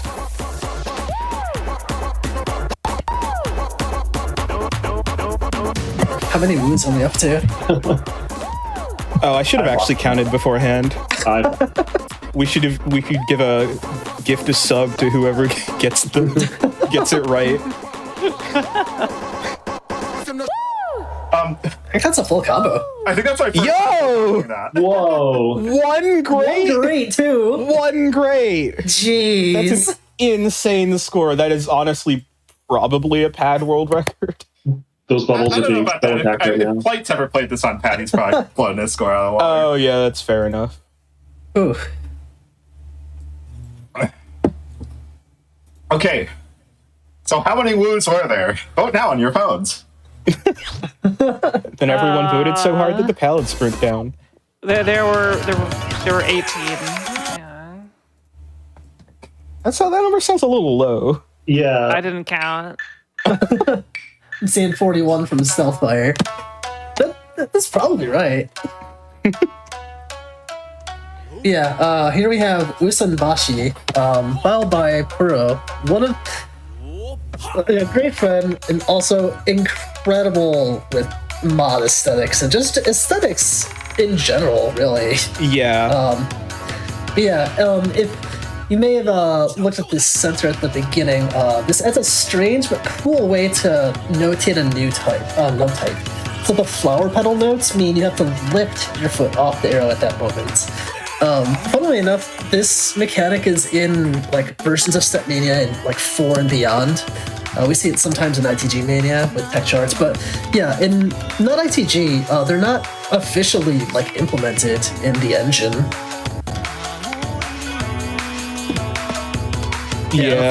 Sorry, you want to take it from here? Oh, sure, yeah. So the lifts were actually somewhat controversial in their original implementation in Stepmania because they had the same sort of graded timing windows as normal notes, but it's very hard to do that with the timing of the lift of a note, so people kind of didn't like them, especially on pad. The implementation in this file just has them be binary, so you either hit them or miss them. The koi characters in the background, if you look at their hands, as an example of the attention to detail that Puro that goes to, they're actually playing the shamisen. Like, the hand motions are approximations of how you would actually have to play the shamisen. It's just a really good bit of attention to detail there. Definitely one of my favorite files from OISRT. It's so like simple, but like the attention to detail is just incredible. Like you just look around right now, just looking at the background, the scenery, and everything. But the really lights on the floors, the lights on the floor, I just noticed. Yeah. There's more every time I watch this. It's like it's a playable music video at this point. It's so cool. It is. Like I was definitely one of those kids that like I would think up music videos in my mind like when I would listen to songs, and this program gives me the ability to realize that. Like I can just make that happen. Not to the skill and extent that Puro does, but yeah, NotITG is, you know, sometimes people call NotITG a video editing program. Speaking of charts that introduce new mechanics. Oh yeah. I mean, NotITG light switch into my dance pad. well, thank goodness, now I don't have to go to the wall. NotITG, I mean, you could call it a video editing software, but I more actually accurately describe it as a game engine that just happens to have it just happens to have a rhythm game attached to it. So this is a file by Mirin for also submitted to OISRT. It has a really interesting mechanic, which is kind of like a choose your own adventure context switch. You choose when to context switch by adding jumps into the chart. Initially, the jumps are put into the chart that actually force you to change the lights, so they force you to change which playfield you're looking at. But it does happen every time you jump. So you have to put the jumps in there yourself at times. If you're not happy with how it is, you can just add in a new jump to change it. See, Spoody's sort of experimenting with that right now. This is actually a long break where you don't have to hit any arrows, where you're supposed to realize that you're in control of the lights. But here, this is where Mirren has added a dark mask that covers the entire screen if you let it. But you're able to swap which parts are dark and which parts are light by adding an extra jump. Oh my gosh. Yeah, it is quite easy to completely mess yourself up by adding a jump where... Yeah. There are no more jumps here, Yeah. Oh no! Oh no! It's so easy to accidentally hit 2 arrows, too. Accidentally trigger a jump if your foot isn't too close to the corner of the panel, and I kept doing that and turning the lights off on myself accidentally. Like, more than any other chart, you have to be super mindful of where your feet are on the pad there. Like, if I go to hit right, but my foot's like this, and it hits the up too, normally that's not a problem. Like, this game doesn't penalize you for empty inputs if you, like, go step on something where there isn't an arrow. But in this file specifically, you have to watch out for it, and it's really easy to not be thinking about that. That's so cruel, though. Oh my gosh. Mirren is sort of an evil genius sometimes. Moving on to a classic. Everyone in the tech community, the ITL scene, knows this song.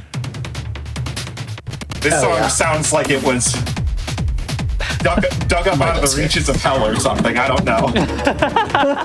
Very much does sound like evil. Oh my goodness. I mean, it tells you exactly what's going on. Yeah.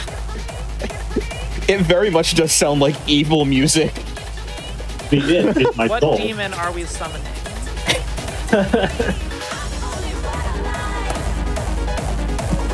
Yeah, so this is Matt Silver by Yusef and Eris. This one has a lot of like really wild motions, and it has a lot of like chunking that you have to do.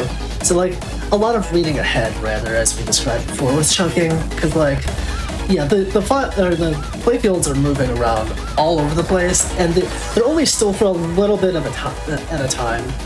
So you really have to like get as much info as you can while it's like, quote, readable. Mm-hmm. Whatever the player, thinks is readable. It differs from player to player what their skill sets are, Yeah. In general, you have... just... Hey, go for it. No, you go for it. Yeah, like, in general, you have... So, in order to play a chart, you have to know when to hit the arrows and what arrows to hit. It seems pretty easy. There's only 2 things you have to know. But there's 2 different pieces of information for each of those, right? You have the direction that the arrow's facing, could tell you which one to hit, or which lane it's in, if you consider like left, up, down, right as the natural ordering of lanes. The time could be the color, or it could be the vertical spacing of the notes. And if one of those pieces of information is missing, you got to guess based on the other.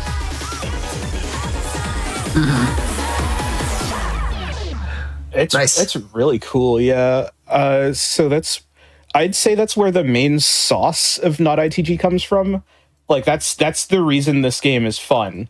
It's sort of like untangling how to like, and the really clever thing about the colors, like the game design of the colors in NotITG, is the fact that you can use those colors combined with what little vertical spacing you sometimes have to completely reconstruct the rhythms of the song, even if you couldn't hear the song at all. But of course you can. So you can use that to sort of check your homework. Like you can use the song to check your homework. And it all comes together in a really satisfying way once you sort of get the rules down. And even the patterns themselves in NotITG have a lot of rules to them. So like you're never, for the most part, you're expected to be able to walk through the chart, as in alternate feet on almost every arrow. And it's not going to have you put your left foot on like the right arrow very often. It's also not going to have you use the same foot twice.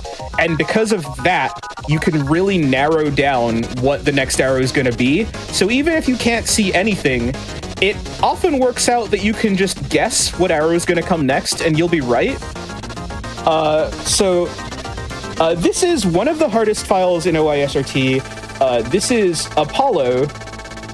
It was charted by Shun, and it's just really hard. Like, from start to finish, you basically just have no idea what's going on. We're about to come into probably the hardest part of the chart, this vortex here, where I actually had to repattern this right before the tournament, like after it got submitted. It was way too hard originally, and I had to sort of repattern it so that the arrows were in more digestible groups. So it was more, because this was a sight reading tournament. Remember, none of the people who were going to play this had seen it before. So, but don't worry, it's not about surviving it. It's just about losing less than the other person. So they didn't have to be beatable. They just had to be theoretically. You had to theoretically know what to do. Really erratic and gradual BPM change. Like, it gets so fast at the end here. As if the rest of the chart wasn't enough, the music is also speeding up. It's so hard to lock in that tempo change. It suddenly spikes up so much faster at the end of it. Yeah. So easy to fall off beat. Valiant efforts. Really good effort. Yeah. So that's a level 18 on the scale of. It's essentially a 1 to 20 scale, but we're gonna go straight into a 19 because you know what? Why not? Yeah, this one's a lot.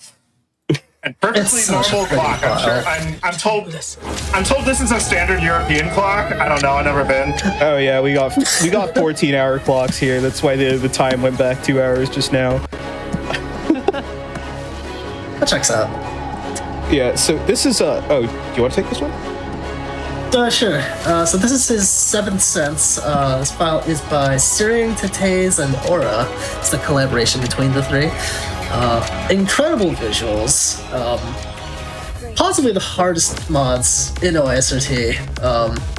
And this frequently requires you to be following 2 different kinds of mods at the same time, which is in fact as hard as it sounds. Like the intro, it lit up a lot here, but the intro had this clock kind of gimmick where you had like these white lines going up that corresponded to the like minute hand in the background, and you had to basically put together the scrolling arrows that are going towards the receptors and the clock minute hand in the background, which is acting as its own receptor, kind of like doing a curving driven drop, if you want to think of it like that.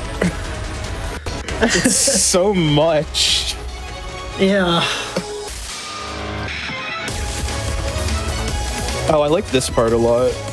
It's not like quite column swapping, but like if you see the lines that like notate the arrow paths, we call them splines, basically, like how they're curving and just like going off of their like normal columns.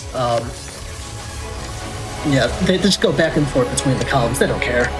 Art's so gorgeous. Yeah, I really love the visuals here. You got another circular driven drop.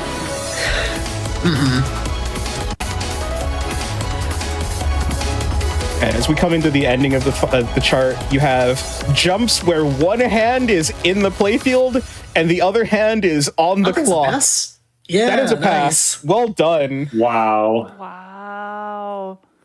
GG. PG. Okay. GG. So we're gonna leave OISRT for now. We're actually gonna go to an individual file release by K Puma, who is I love this file. incredible mod designer. This file is something else. Oh yeah. I learned this file for the showcase. Like, I saw it while I was browsing, and I was like, wow, this looks cool. I want to learn how to play it. Someone else want to take this one? I don't know this file. So yeah. I guess call out what you're familiar with. This is because this is a reconstruction of a variety of Kikuma's other files, right? Oh, Yeah. It's Ouroboros Quadstruck with the Rian, which is like a remix of an existing song, Ouroboros Construct. I forget the whole song name, but anyway. Yeah.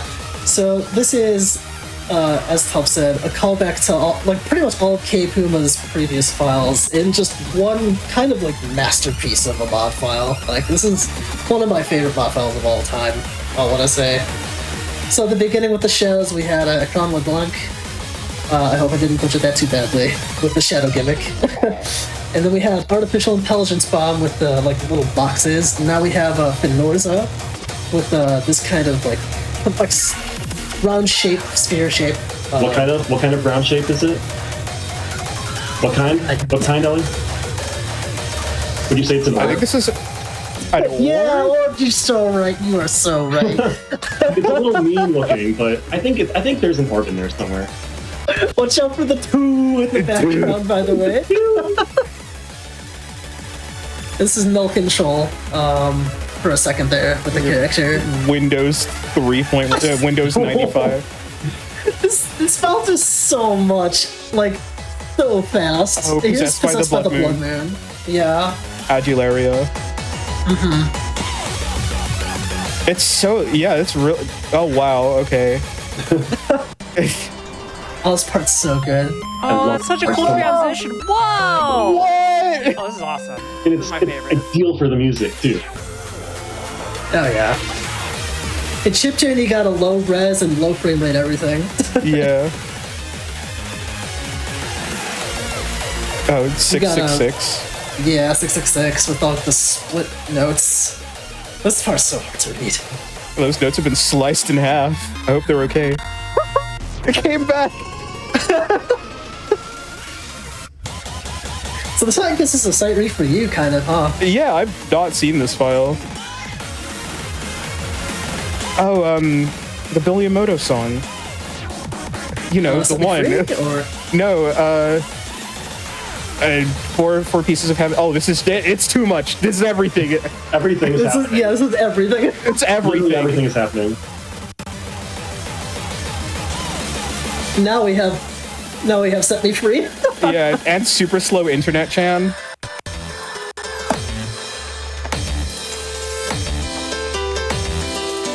I can't believe this song exists, by the way. It just kind of came out of nowhere in an album, Yeah. I think. More and more ads to say just like kind of flexed with this one. Yeah, what if I remixed myself? It's kind of funny because like that's exactly what K-Puma is doing in this file. Yeah. Yeah. Okay, made it through that one. Got a little close at one point. Yeah. That did GG. get a little out. close. Nice pass. Okay, what's next? Okay, good. I got a break after this because now we are on Yeah. Breather. Mods Boot Camp, which just happened last month. I was there. Yeah. Fresh off the press mod files we're going to see for a little bit here. This is the qualifier from it. Galaxy Eggplant, made by NotITG pad. Bet you can't guess what his favorite game is.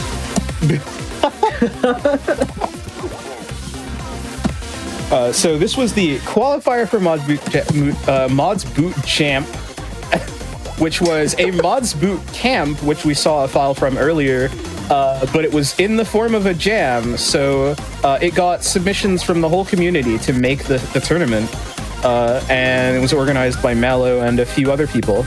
And this qualifier was, as is the qualifier for most sort of events, decided who gets to play. It was used as the seeding, and so you kind of want to have it be a little bit spicy, just so that the people who are actually good at mods get to play and not just the people who are the best at timing, because those are actually very different skill sets. And the people who are good at timing already have their own tournaments. Yeah, that's just the ITG tournaments. This is not ITG.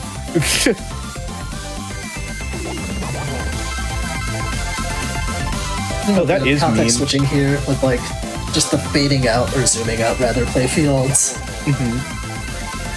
There's such a sense of motion with the background as well. It's really nice.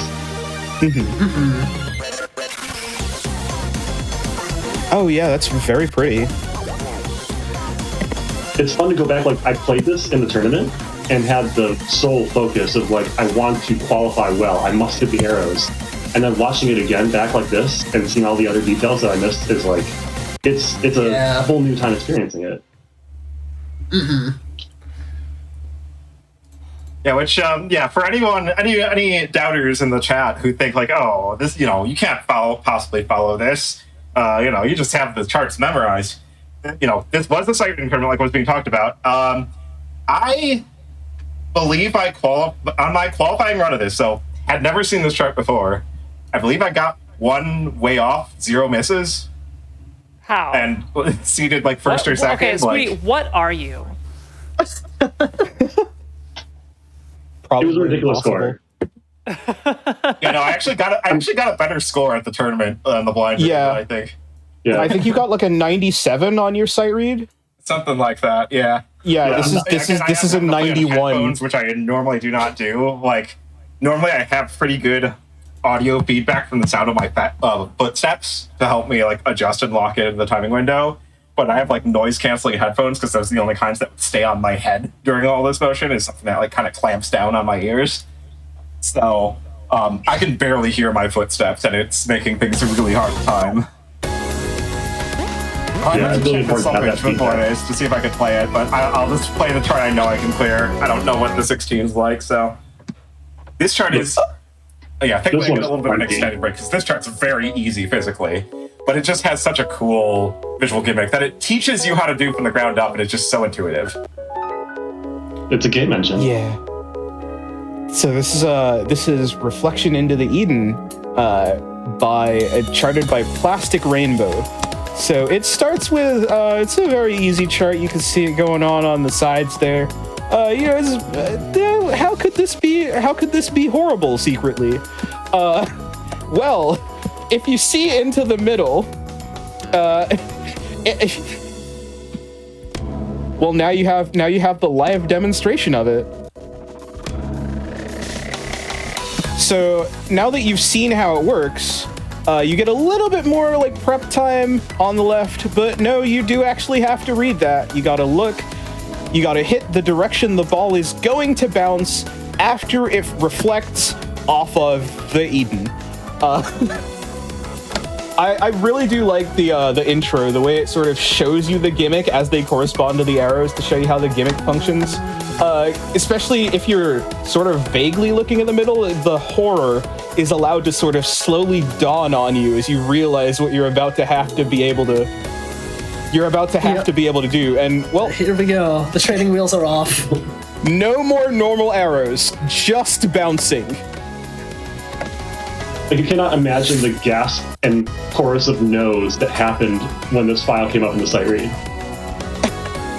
I really do like the score disparity between the people that played it. One person got like 5%, and the other person got like 84%. Yeah, because if you don't get it, you just lose. Like, if you can't figure out how to process this sort of IKEA diagram of a chart, you just lose. Simply make up an arrow. Oh, the jumps. The jumps. Yeah. Plastic Rainbow is really smart visual design, smart game design. It's the whole package. This is what you want to see in a tournament. It really separates the people who are doing it from the people who are not. I was so happy this didn't come up in my matches. It was beautiful, but I would have failed. We're gonna get a little bit harder to follow again here. Yeah, so this is Augmented Manifolds. We're still in the Mods Boot Camp universe. This file is by Drizzle Spirits. The song is by K Puma, who we just saw a file from not too long ago. As you can see, this is single column reading. Normally we have 4 columns, left, down, up, right, but this file, for the most part, compresses it all into one, so you have to strictly read by arrow and just kind of read ahead to help you figure out like what you need to hit. It's just like, remix is a little bit of it. So it was scrolling from one edge of the screen to the other, and now we're going to from all edges of the screen to the center. Kind of a D-pad-esque thing, because like all of the different directions have their own paths that they travel. Yeah, it's... Wow, this section goes on for a lot longer than I thought it did. Okay, we're back into the nightmare. So it's the same sort of single column gimmick as before, but now the context switches are a lot more aggressive. You really do have to have a little bit more stored in your memory than you thought you would have to earlier. Because it's going to move around a lot. Also, we're back into the D-pad dimension. This part's a lot more dense, but thankfully it's like pretty much all just condensed into one, or two columns rather. It's just like a slow eighth note drill. Love those triplets. The song is really good. Like, how is Kifuma so good at everything that he does? Multi-dimensional goat. Yeah, like he made the song, like the music for this one.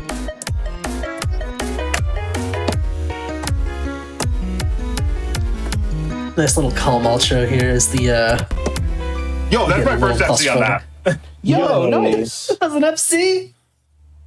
Jeez. And one great. Again, One oh my great god. again. Wow. Yeah, That's I did not FC that in practice at all. Like, that is new to me. You simply augmented that manifold. I sure did. true. My manifolds True. feel so augmented right now.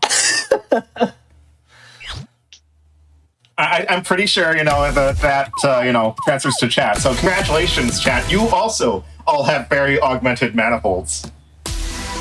Why, thank you. That's the best compliment I've gotten all day. Chat, I have augmented manifolds. Speaking of crazy math concepts, here's an FFT. Oh no. This is my bud, who is actually a much better Rift player than I am. Oh yeah. So it showed the main gimmick of this chart right away, which is that those white arrows in the middle are actually rotated 90 degrees. So anytime you see a white arrow, you have to rotate it in your head before hitting it. Little bit of a nightmare, especially with the rest of the chart going on as well. So those lefts, they turn into ups, and you have to do that in real time. Yeah, in the middle of the stream here too. Yeah.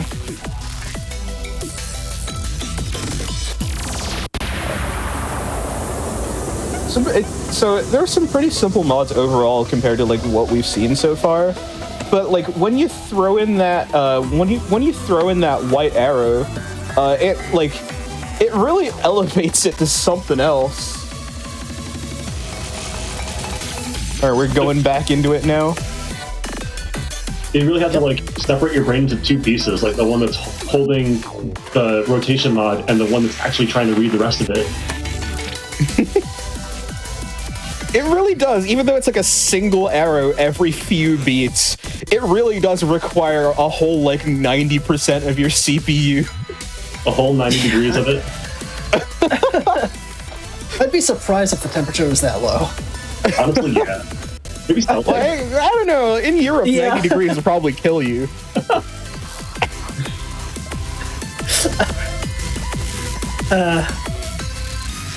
Right, we're doing two different measurements of temperature here. Yeah. Called FFT because you turn 90 degrees and walk into the frequency domain. Okay, so we're actually going to go back to marathon mode now, because yeah, that was the extra song from the Matsubu Jam. So it's kind of gone through most of the depth of Matsubu Jam. There's so many files I wish I could show off, but only got so much time to play here. Yeah, that's why I say, like, every time, I don't think this is going to be the last time we have Not in the Groove here on Game Masters, and every single time it's just interesting to see, like, can it get more ridiculous? The answer is yes. Usually yes.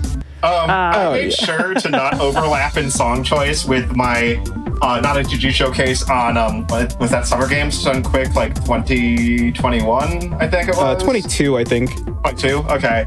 Or with Tyranuk in the booth here, just did an NotITG showcase for Back to Black last month. Suggest checking it out because, again, there was no song overlap between this showcase right here and that one right there. So if you want more of that, go check the VODs for Back to Black. Yep, that's at youtube.com/games done quick. I believe all of those are up for Back to Black, so. And okay, so we are gonna be doing a little bit of a boss rush now. Going back to the start again, back to the Insomnia series. We're gonna be playing the full marathon for Insomnia Finale here. I'm really tempted to turn the difficulty up to intense.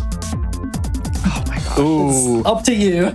I don't think I can make this call. I mean, obviously, I would love to see it harder, but... Booty, Depends on you're how the you're one with the body. I'm gonna get a little more water, and then maybe we'll try it. Sounds good to me. That man Well, is real really quick. very augmented. Go ahead. I was gonna say, like, yeah. Speed mentioned that there's no overlap between the showcases that have been already on GDQ, and that's because, like, this community is huge. Like, there's so many creators. There's so much stuff out there, and it's, I don't know. It's a wonderful place. There's infinite content, really. And burns and I fail out. I believe is it F3W to send notes on it and just skip songs? I can just later in the turn the difficulty down, skip to wherever I fail out. No, I believe it is F3 and Q. It's either Q. Yeah. Okay. It's either W or I'm Q. checking. It'll say on the right now. debug I'm screen. checking right now. It is F3 and Q. Yes, Q. F3 okay. and Q. Got it. I'm feeling pretty physically good right now, so we're gonna try it on the harder difficulty. This will be the hardest charts we've seen so far. We'll see how it goes. It may go poorly. I may fail out. In which case, I'll turn the difficulty down, skip to where I failed out, and we'll just continue from there. But let's see what happens. Let's just see what happens. Oh, best of luck. Wait, we're starting with the 12 to OX1311? But it's got the 30 seconds in it. Yeah, it does. I don't want to play that. Yeah, so this is Insomnia Finale. We had a song from Insomnia 3 earlier, so naturally, this course is by me. We're doing the full course this time, all 4 songs.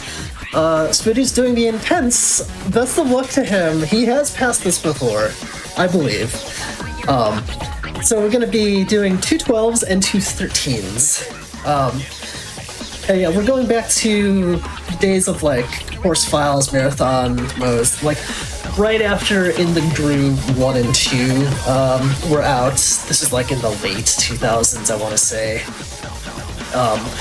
Yeah, this is a little bit before I started doing the Winnie Hates You stuff.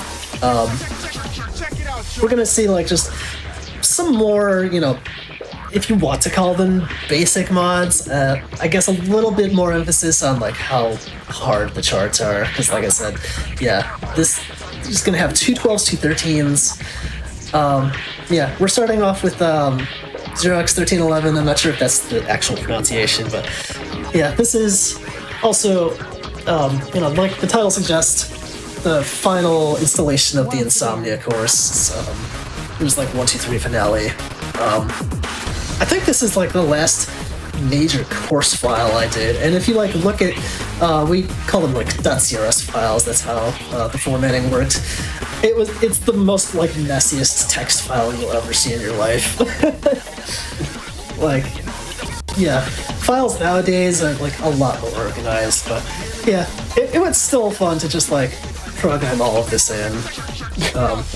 It's going strong though. Yeah. Didn't it at one point get so ridiculous that you had to start getting little JavaScript scripts to output groups of these course mods? Oh no. Oh yeah, absolutely. I had to do that for a few effects. Yeah, there was a friend that helped out with some scripting way back in the day. Yeah, it's just a lot of this is just all community efforts. We just build upon each other. Like, I know I mentioned him in like the end of the 2022 NotITG Couple Showcase. Shout outs again to Brother Mojo. He was like basically my partner in crime back in the .CRS, the marathon days, like when stuff like this was coming out. He also does incredible work, and like a lot of his stuff influenced how I made my stuff. I'd say a lot of his stuff influenced how the whole community makes stuff. I would say. I would say so. Honestly, we haven't put any Brother Mojo on any of the NotITG GDQ showcases. We gotta fix that next time. Yeah, I mean he's still around too. He's making mod files. He's making double charts, making everything. he is not dead as he would describe it. Yeah. Punishing all the factions of the community. I just want to point out how ridiculously hard this chart is for mods. Oh yeah. This is a whole chart. This would be hard for a lot of people to play without the mod.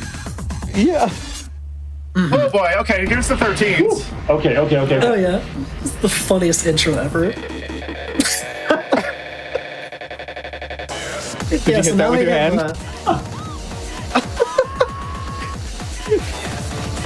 So yeah, we have B3 Hello World, the third song. This is going to be a lot more erratic in terms of just like both mods and steps. This is the first 13 of the course. If you see the middle number right below the title Insomnia Finale going 370, 380, 390, so on, that's the BPM of the song. It is gradually increasing. And it has a lot of gradual tempo shifts, like throughout this whole song. That's the worst. You're not at constant tempo. Oh. Yeah. Big flashy holds coming up here. It's just in your face. I really have to like point out that how much more stressful being able to see your life bar in these old courses actually makes it. Because like when it starts getting really low, you can actually see that you're about to die. I feel like I prefer not being able to see it. Yeah, like normally, most, if not all, NotITG files, like modern files, they just get rid of that like interface at the top, like it's all gone. Yeah. Yeah, with the old files, like we weren't really able to do that. Coming up on the ending here, a lot of swing, a big 20 like. Run here. Oh! Very nice. Let's go! Still alive. Last song, I want you to pay attention to the targets real quick and see, like, they actually spell out the name of the course, so INSLMNIA-FINALE. That was all done with mods, by the way, just like frame by frame going, like, making the targets do erratic spelling of letters just because, why not, you know? Had to be really fancy for the ending. Yeah, this is Vertex plus I think it's called. Funnily enough, this was the final stage of a site retournament ran by another good friend of mine, Mitzi Dragon. That was the final stage of his first SRT, which is, I don't know, it kind of all comes together, like I said, just community efforts, like discovering new songs and such, and just building off of each other. Yeah, now we got this like back and forth, like chunking, kind of semi-chunking exercise going on. And like with these stops coming up, especially this one, you see arrows flash one at a time, and you have to kind of piece it together as the stop. Oh my god! Such an awesome gimmick. I've always wanted to like find a place to do that in a chart in some game. Like I love that gimmick so much. Yeah. And it's gonna happen again here with the columns going back and forth. Oh, last shot, let's go. Go. You got it. Oh, this chart is so much. Yeah.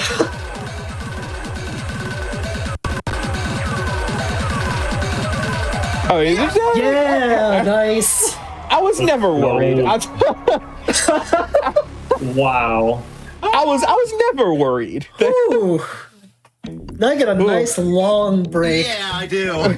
This is technically another song in the chorus. Yeah, just take a breather. Take a breather. Yeah. Good job. I think you need to sit down for a second. This is just credits. Yeah, this is Hey, basically if we the need to go credits. into a couple-minute break, let me know. You're more than welcome to take all the time you need after. I mean, I've got a nice built-in 2-minute break here as the credits for Insomnia Finale plays out. Woo, Yeah, it's a little bit of credits. You want to talk about this credits for a sec, Nick? Ellie? Yeah.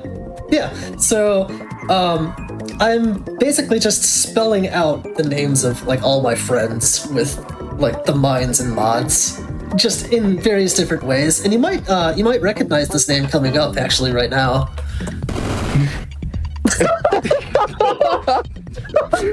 Why did you do that? Trust no one, not even yourself.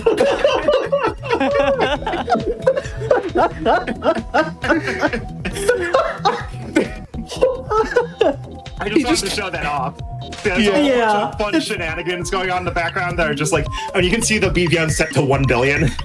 There are a ton of mines just with basic mod silliness being spelled out in the letters. Most of them can't hit the targets, but the ones during my name count. Yeah. Why is it your name?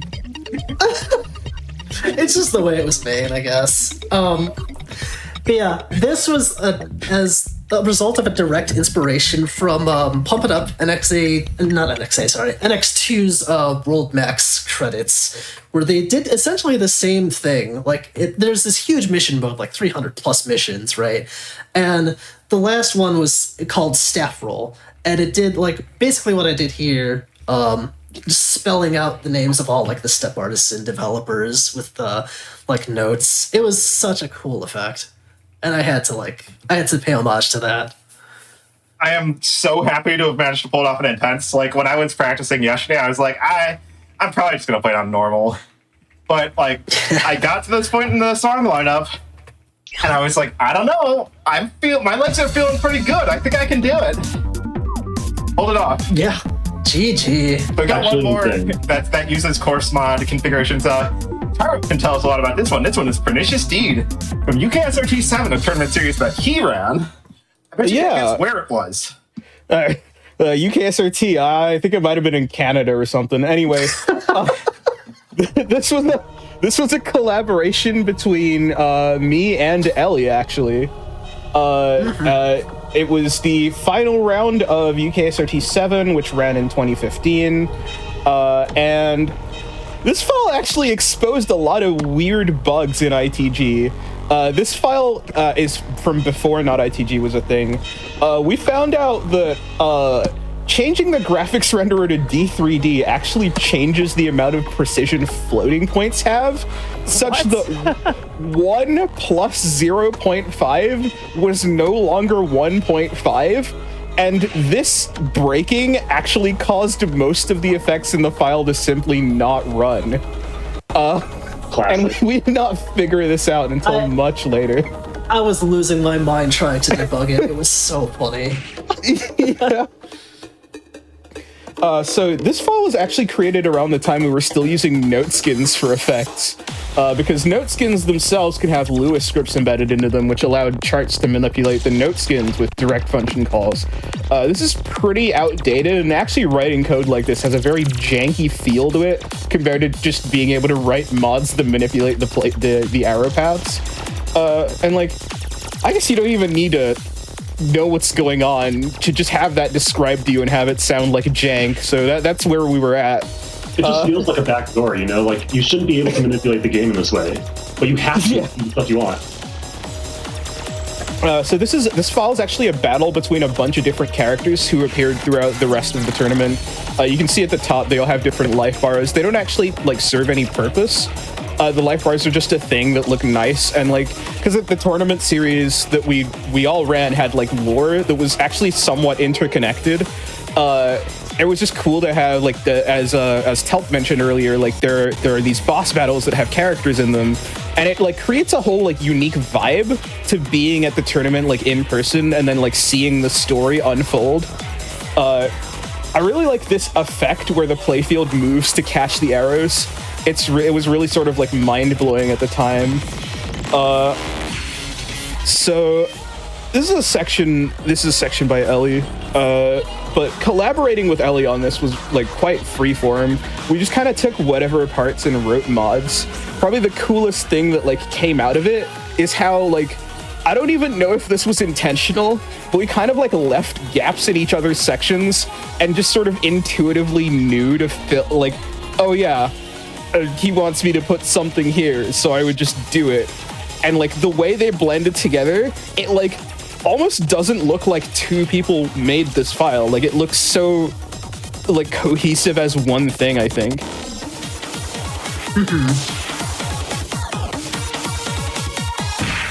This frickin' section. Yeah. I like this so section a lot. It blends like all the different things that happened earlier in the file into one like, oh, everybody's kind of like gasping for air here. Yeah. So hard to time. It's your part, Ellie. This is my fault. You can't see anything. You can't see the receptors. I like this part. This part's like, I called this part Triple Journey, named after the DDR song, where the three characters that are sort of still alive each have their own like quarter of, like third of the screen with like a set of arrows on it, and you sort of read them in sequence back to back, and then they all get hit at the end of it. This is my favorite transition ever coming up. It's so cool. He wrote in the code, there's a code comment that just says, "It's gonna get you."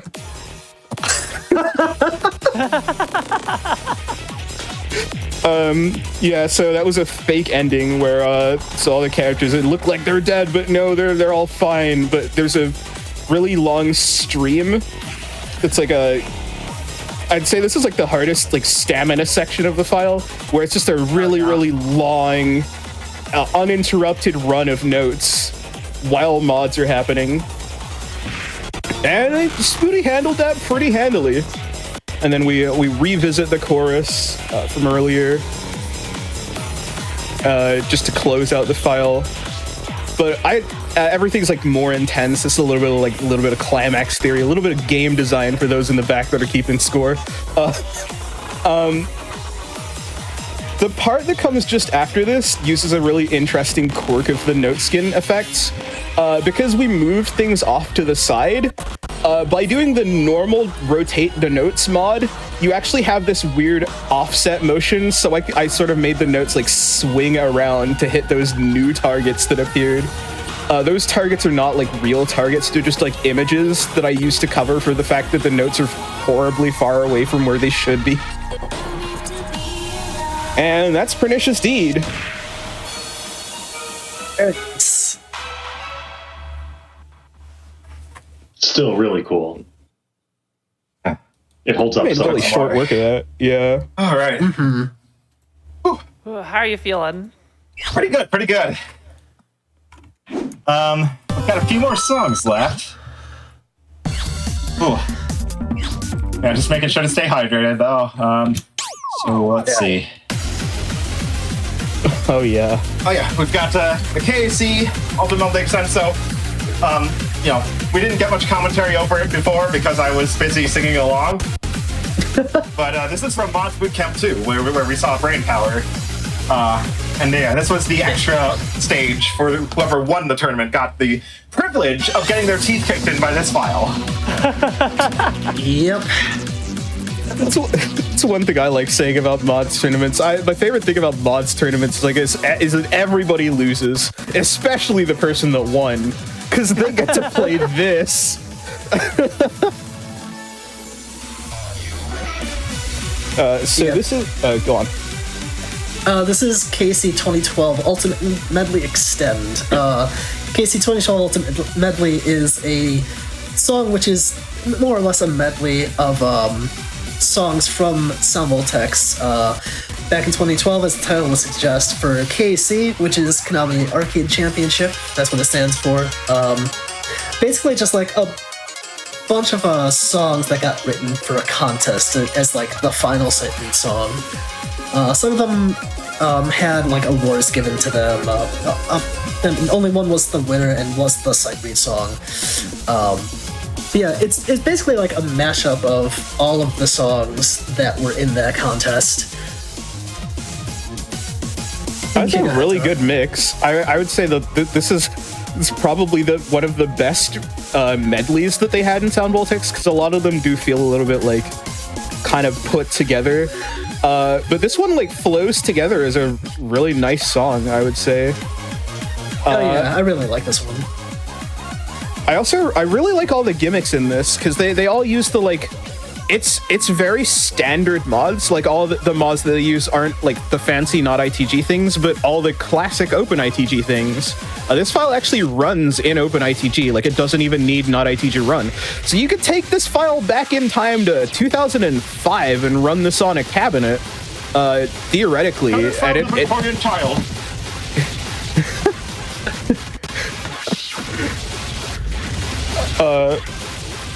Oh, right. Absurd Gaff. This is a reference to a file that Ellie made a very long time ago.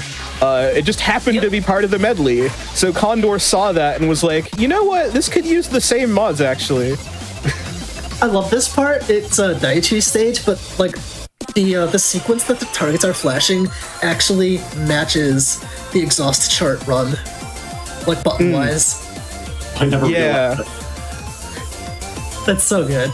It's like that one, like, one of those little attention to details that you discover and like, oh, that's so good. Yeah, like for the ones who know. Knowers will know. This is the illegal part. It's not allowed to be here anymore. Oh my god. Oh, yeah, it was removed from the medley. They lost the license. Yeah. This mod's kind of illegal too.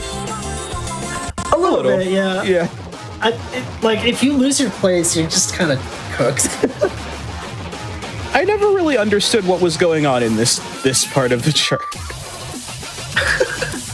I love the judgment jump scare. Yeah. Yeah, we got Panacolic here. This is a bunch of songs that, like, were not in, this showcase. Actually, I don't think none of them were in the, Mods Bootcamp 2 tournament either. I guess another thing to mention is that, like, so there were 3 Mods Bootcamps, right? Mods Bootcamp 1 was by me, Mods Bootcamp 2 was by Condortail, and Mods Bootcamp 3 was by Taro, who we have here, Halcyonics, and Daiki. Mm-hmm. And all of the songs, literally all of them, have been in Sound Voltex. Yeah, it's just like one of those unwritten rules of Mods Bootcamp. Every song must be from Sound Voltex. Yeah, I guess I, like, kind of started a trend unknowingly. It's okay, you'll never run out of music. That game has like 2,500 songs in it. Hey, last stretch on this one. Yeah, it's not even an exaggeration either. Max Burning. One of the oldest songs in the game. Yeah, I think this was the first, the first KAC winner, well, the first KAC that Sound Voltex was in, rather, which I think was the 3rd one.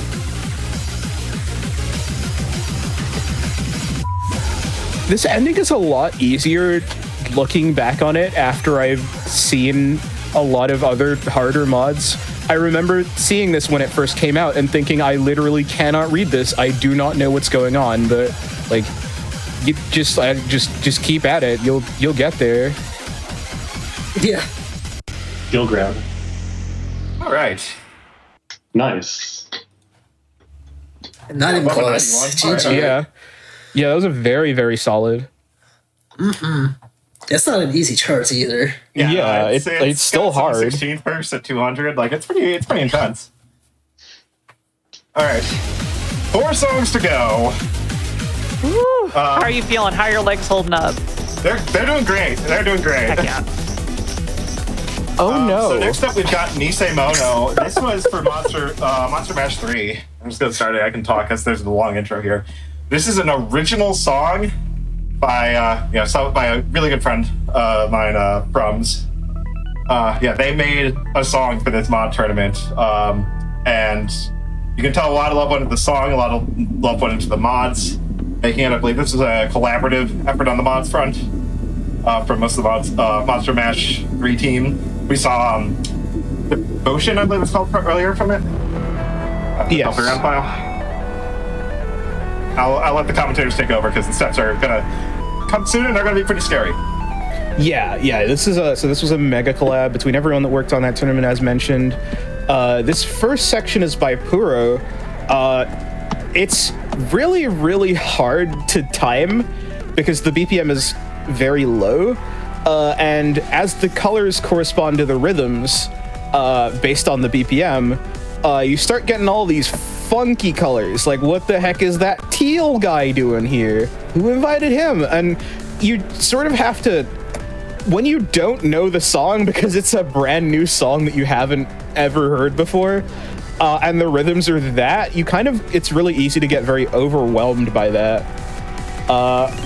Anyway, the next part is by Kai Dash. It's a really, really cool polyrhythm part where one foot is doing the dotted eighths and the other foot is doing fourths, and it switches back and forth. There's a reference to the rhythm game Wonder Parade.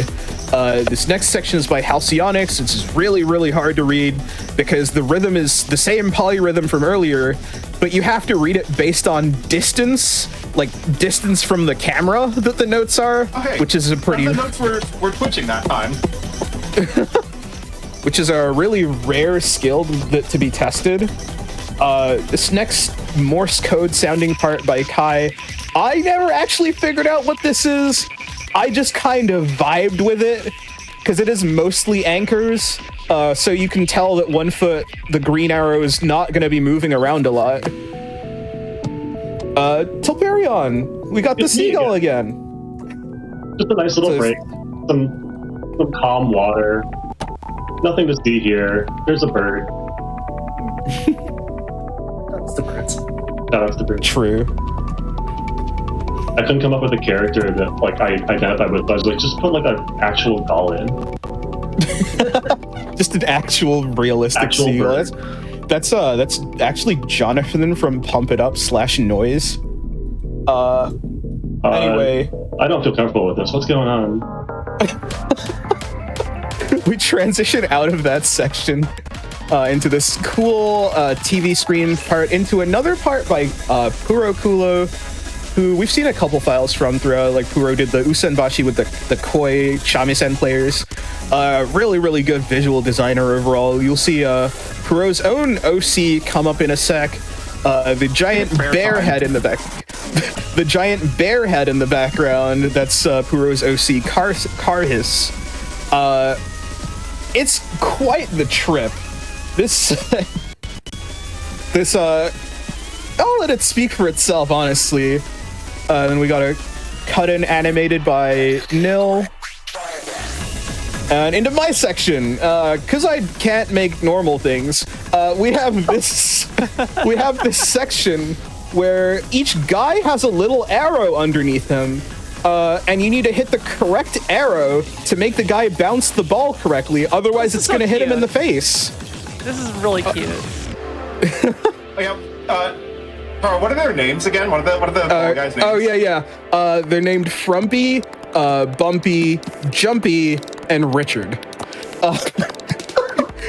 Richard is the one that doesn't have an arrow, but instead has Richard is the dark one and is bouncing a mine. So if you step on the arrow that corresponds to a Richard while the ball is near, that's going to count as a mine hit. Anyway, this is another section by Kai. It's really hard to, get directions out of this sort of haze. And then out of that section into a section by Daiki. This uses a big wheel, which is one of the mods that Daiki is very famously known for. I'd say this is probably the hardest part of the file, or maybe the part after this is the hardest part of the file, but it's very easy to pick up misses because it's moving around and spinning on its back and popping and locking. This part was described in a code comment as a colander from hell by Telperion.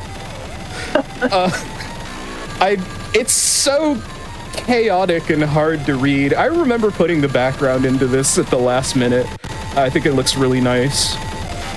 And then after this section, I always lean way into the screen and squint at it in that section because I can't follow it otherwise. Just getting rid of the extra information, you know. We got some callbacks to the other. Callbacks to the other charts in the tournament. You got Daiki's, you got Puro's section. It's going back in reverse order, so this is my section. You got the guy bouncing on the arrows.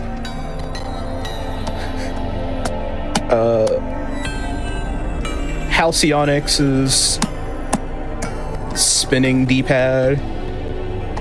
And this is Kai and Telperion combined together. Very pretty shape. A lot of math involved in that guy. Math is cool. Nice work. Even though that's a low miss count, only 13 misses. Oh, yeah. Nice. Yeah, that's really solid. Okay. Yeah, again, shoutouts to Frums. Love that. Oh, yeah. Yeah. It was such a joy This to one's keep from a tournament we didn't touch on by Daiki called Celestial Harbor. I just had a very passing temptation to turn this up to the slumpage, but no, I'm not doing that. The slumpage is so hard. I've cleared it before, but I'm not going to try it today. Even the normal 9 is really hard too. 9. That's not. This is old scale 9. This is more like an 18 by modern mod scale. Yeah, we multiplied it by 2 because we noticed it was getting really crowded on both the low end and the high end. So we're like, we kind of need to differentiate 16, 17, 18, and 19. This is definitely comfortably an 18 and not like a 19 like some of the 19s we've seen. Got that cool pattern repetition. So even though you can't see it all, you just keep doing the pattern you were doing before and it works out. But this is a very, very scary file. Like, this is evil. This is an evil aura. Oh, yeah.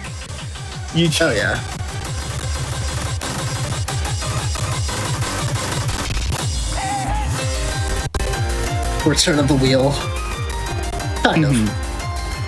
Yeah. So this is a file by Daiki. So Daiki made the wheel in the last file we saw in Nisemono. This file has a lot of different varying wheels in it. This rotation. Oh, it's a nightmare. Yeah.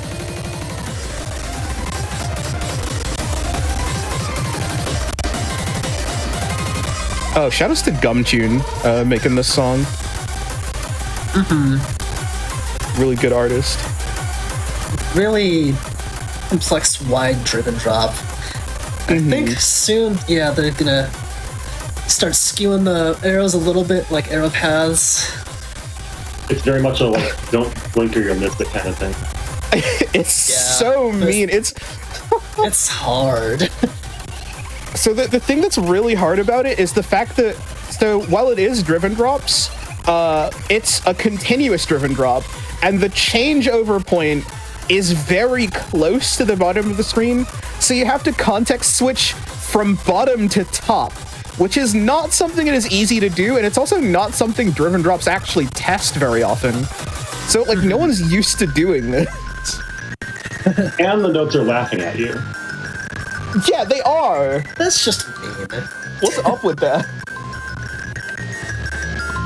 This part was actually, from the developer notes, this part was designed to be when you've been punched really hard and you're trying really hard to stay conscious. That's what this is supposed to be replicating the feeling of. That's accurate. Yeah, I can see it.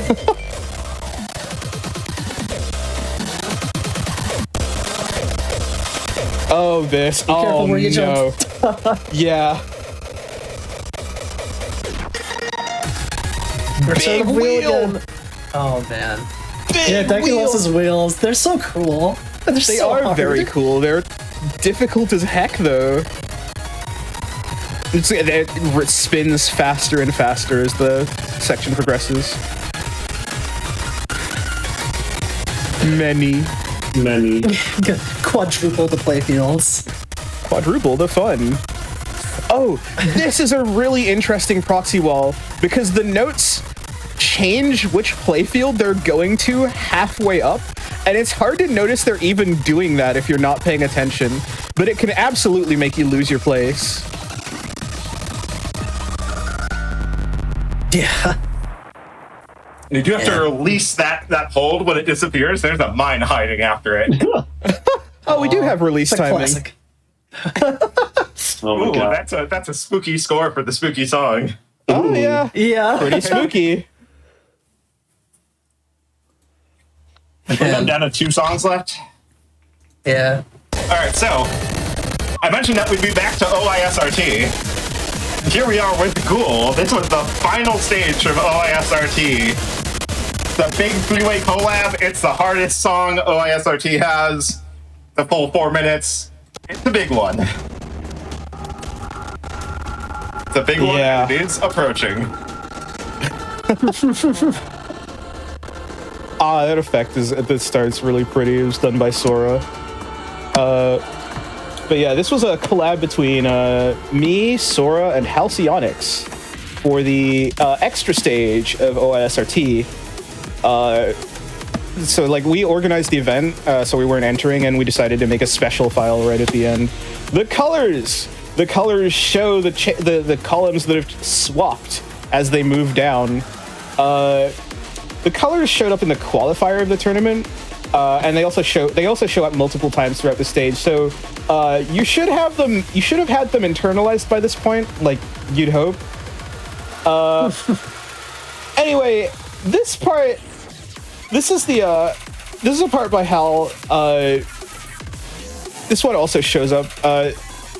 That you really like assaulted with like a lot of playfields, and it's kind of a context switch, and it's kind of not.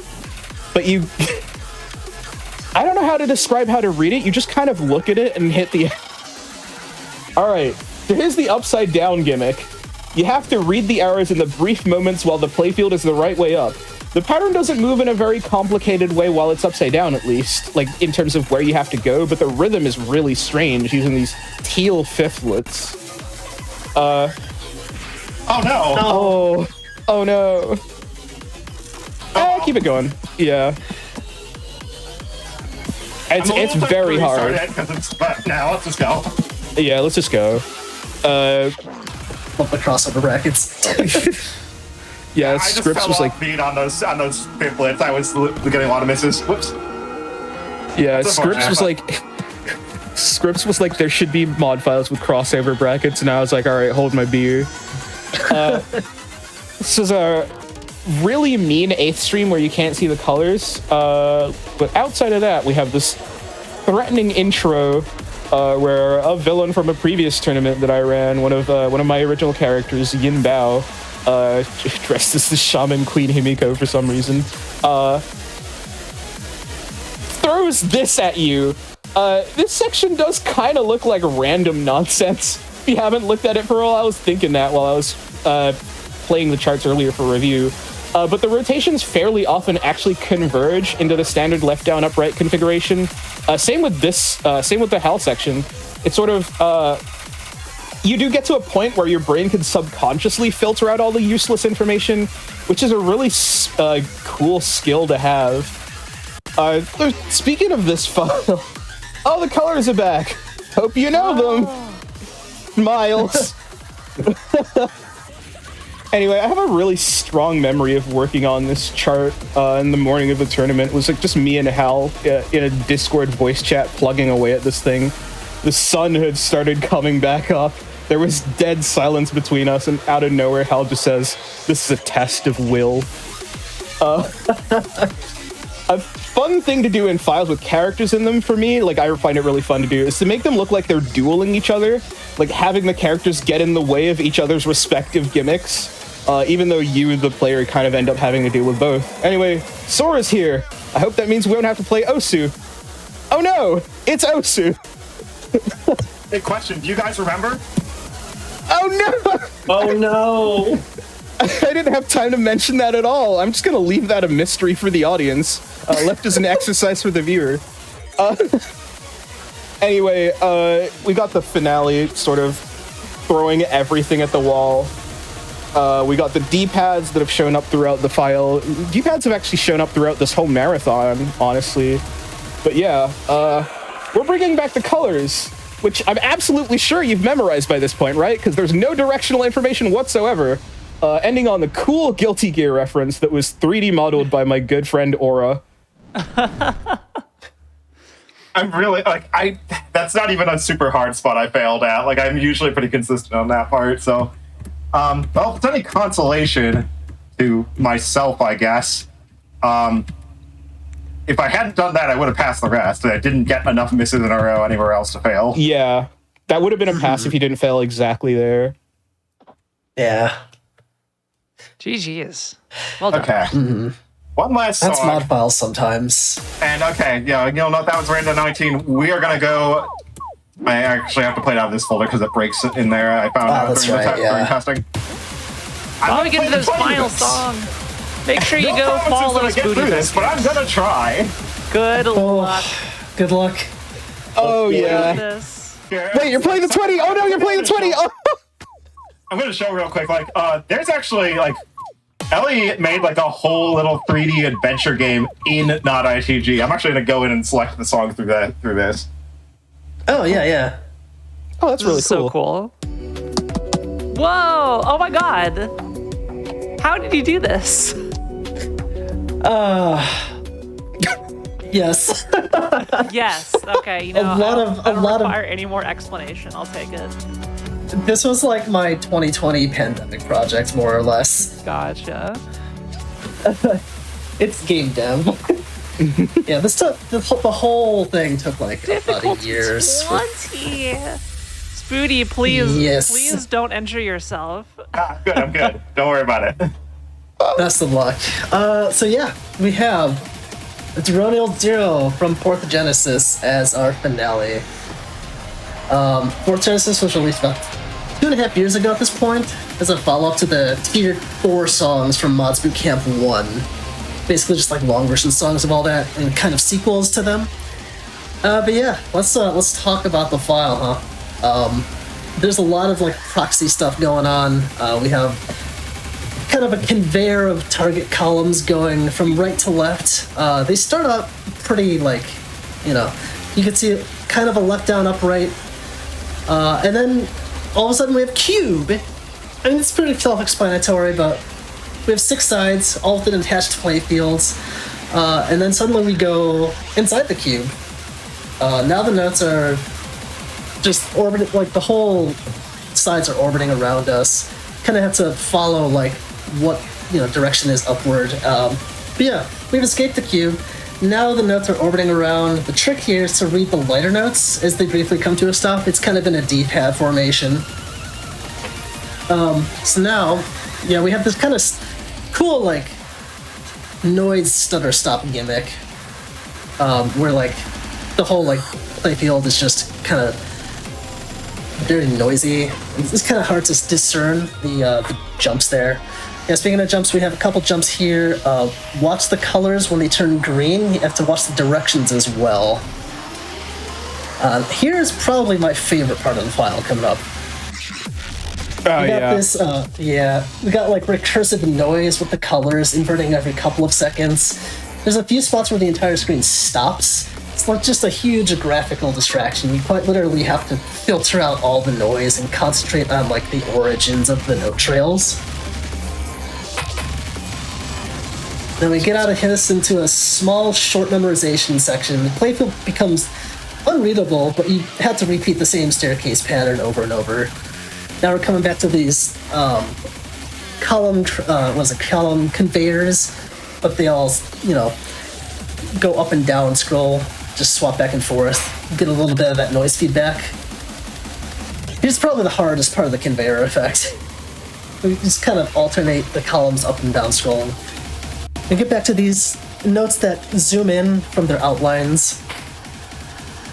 Then we get a little bit of a break, actually. So far so good, but we're coming up on what I think is the hardest part of this file soon. Oh, the big wall. Collapse. Yeah, collapse.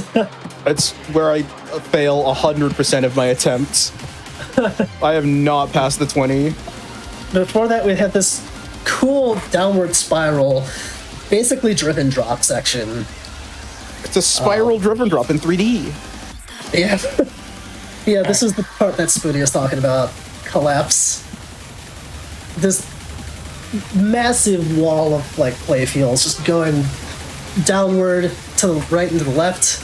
What am I looking at? It's hard. we get back to the noise stops for a second. Ah. All right.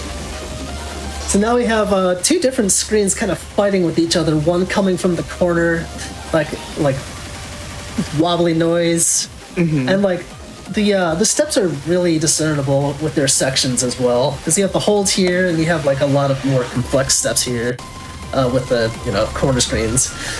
And now we get to the ending. The ending's really hard too, but we're almost there. Bracket jump scare. Yeah, got a countdown with it. 1. All right. This entire ending section is this orb just attacking you with the rest of the chart, more or less. While it's like pretending to delete your entire like folder structure in the in your Stepmania install. Oh, that's so cool. Oh, we're home free. We got this. I don't know. Go, Spoody. Go, Spoody. You're not allowed to say we got this until the song ends.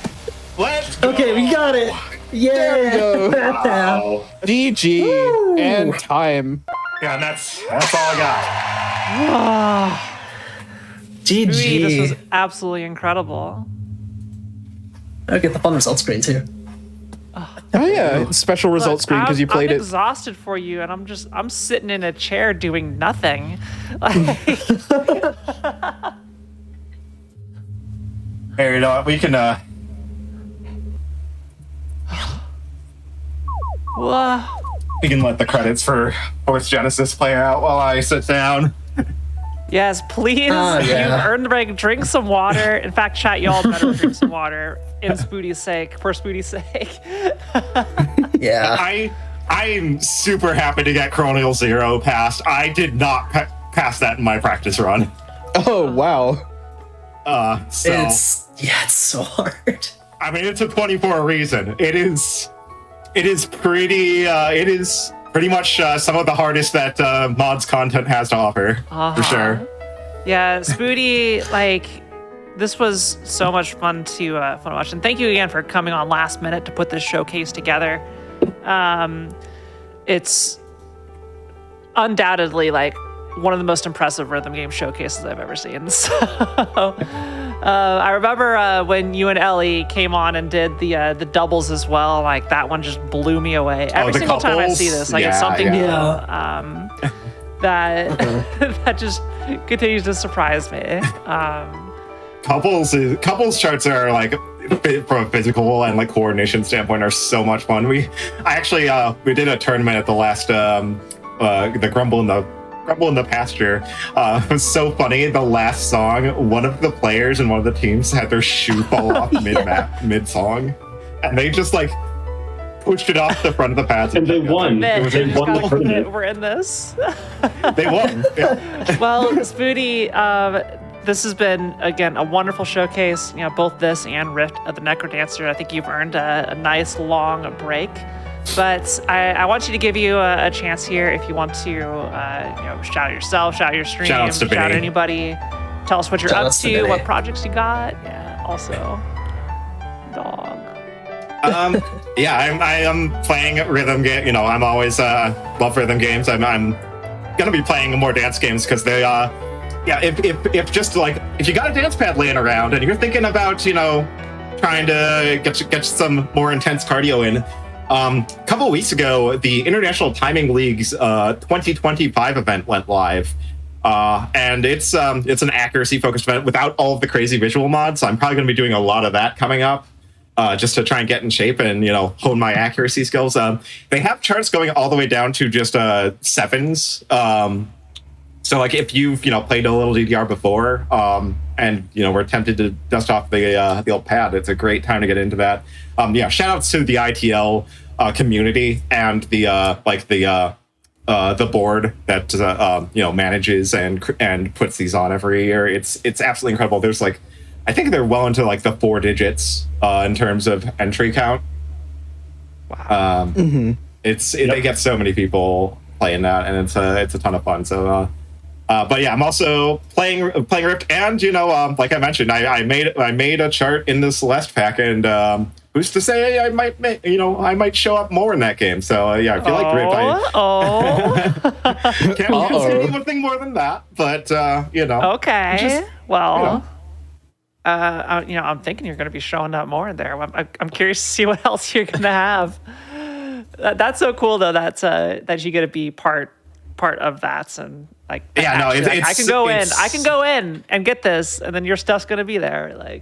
It's so cool to finally have charts that are actually in an official rhythm game capacity, because I've been making charts for well over a decade, but it's always just been kind of a hobby, for loading it up on the ITG cabs, because when ITG stopped being an official game, they just released the patch that lets you play custom songs off of your USB drive. And so, it was all just that. It was all just for fun. I'm a teenager in high school, and we're just, sharing each other's, awful charts to Dragon Side and Tay, but it's titled the Numa Numa song, and it's set to the wrong BPM, and the steps are all really off sync, And we've gone from that, to some of the things like what you saw here. And, I have charts in Rift of the NecroDancer now. It's been a really exciting journey, both playing and creating in rhythm games. And, I think, now as more than ever, it's so important to be creating and putting a lot of love, a lot of passion, and love out into the world right now. So it's super exciting for me. I'm absolutely thrilled to be a part of Rift and be a part of this showcase as well. Thank you for having us here. Yes, thank you, all of you. Ellie, Taro, Nick, Telfarian, thank you so much for carrying the show today, because whenever I have this on, I cannot physically play these games. I don't have the physical experience that you all have, and so I really appreciate the explanation of all the mods and basically what is happening in the chaos that is on there. All of you did an amazing job, so big shout outs to all of you. Yeah. Thanks again for being part of this. Yeah, hopefully at some point we'll maybe Ellie, we'll get to see you playing doubles here. For those who didn't know, Ellie was originally scheduled to be doing a double showcase here, but kind of had a little bit of an injury in the week leading up to it, so kind of had to pull out. And I was more than happy to step in and show all of this off for you guys. Yeah, for sure. Ellie, when you are feeling better, we're gonna have you back on. So Chad, don't you worry. I'm not gonna rush Ellie. Yeah, please get better. And Ellie's double play. If you thought I was working up a sweat here playing these single files and mods, Ellie does it with 2 pads side by side, and with you take the visual mods out, and that gives you room to make the steps 3 times as hard. Mm-hmm. And you're having to move across 2 pads. It's mind blowing, and he's so accurate too. He gets fantastic after fantastic doing it. It's wild. That doesn't mean you don't have to have them also though. So Yeah, who's to say there won't be mods? Who's to say? I guess on that note, I'd really want to just have a short PSA. I had an injury. I was bummed out about it. I really wanted to do doubles today. I'm more than happy to commentate for Spoody alongside Telp and Taro. As fun as this game is, it is very physically demanding, and please listen to your body if, it is telling you, hey, something doesn't feel right, there's discomfort. Don't, exaggerate an injury by trying to play through it. Absolutely. It's no joke. I've had a few times where I have just, I am 3/4 through a song that I'm trying to pass for the first time, and suddenly my leg cramps, and I'm like, oh, nope, done. I'm done playing for today. I'm just step off the pad. Doesn't matter. Don't try and force myself through those last 30 seconds. I am just going to make things really bad and possibly permanent if I don't stop right now. Listen to your body. Do what's what's within your realm of your capabilities. It's and not just this game, but always with any game, a lot of speedruns, even if you're just playing with a controller, involve some really intense motions for your wrists and fingers, and I've seen people get hurt doing that. So always take care of yourself first and foremost. Just a general PSA. Another PSA, as always, trans rights.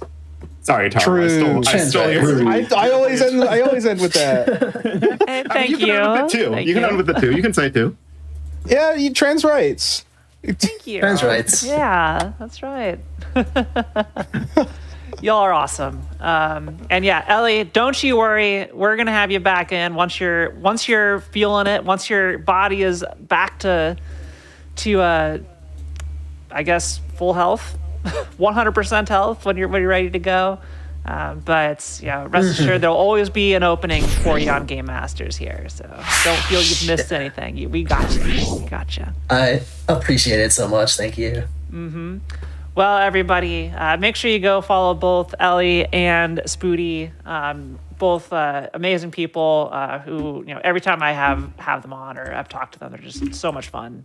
Of course, Taro Nuke and Telperion are wonderful commentators, and everybody's contributed so much to this game. I love seeing you all here. But it is late. We do have to wrap up the show here. Again, thank you all so much for watching Game Masters, the Not in the Groove Rift of the NecroDancer special. Until next time, I've been Kiara. I hope you've had a good night. And if you missed either RNG today or this show, stay tuned because we're going to be running a rerun right after break here. So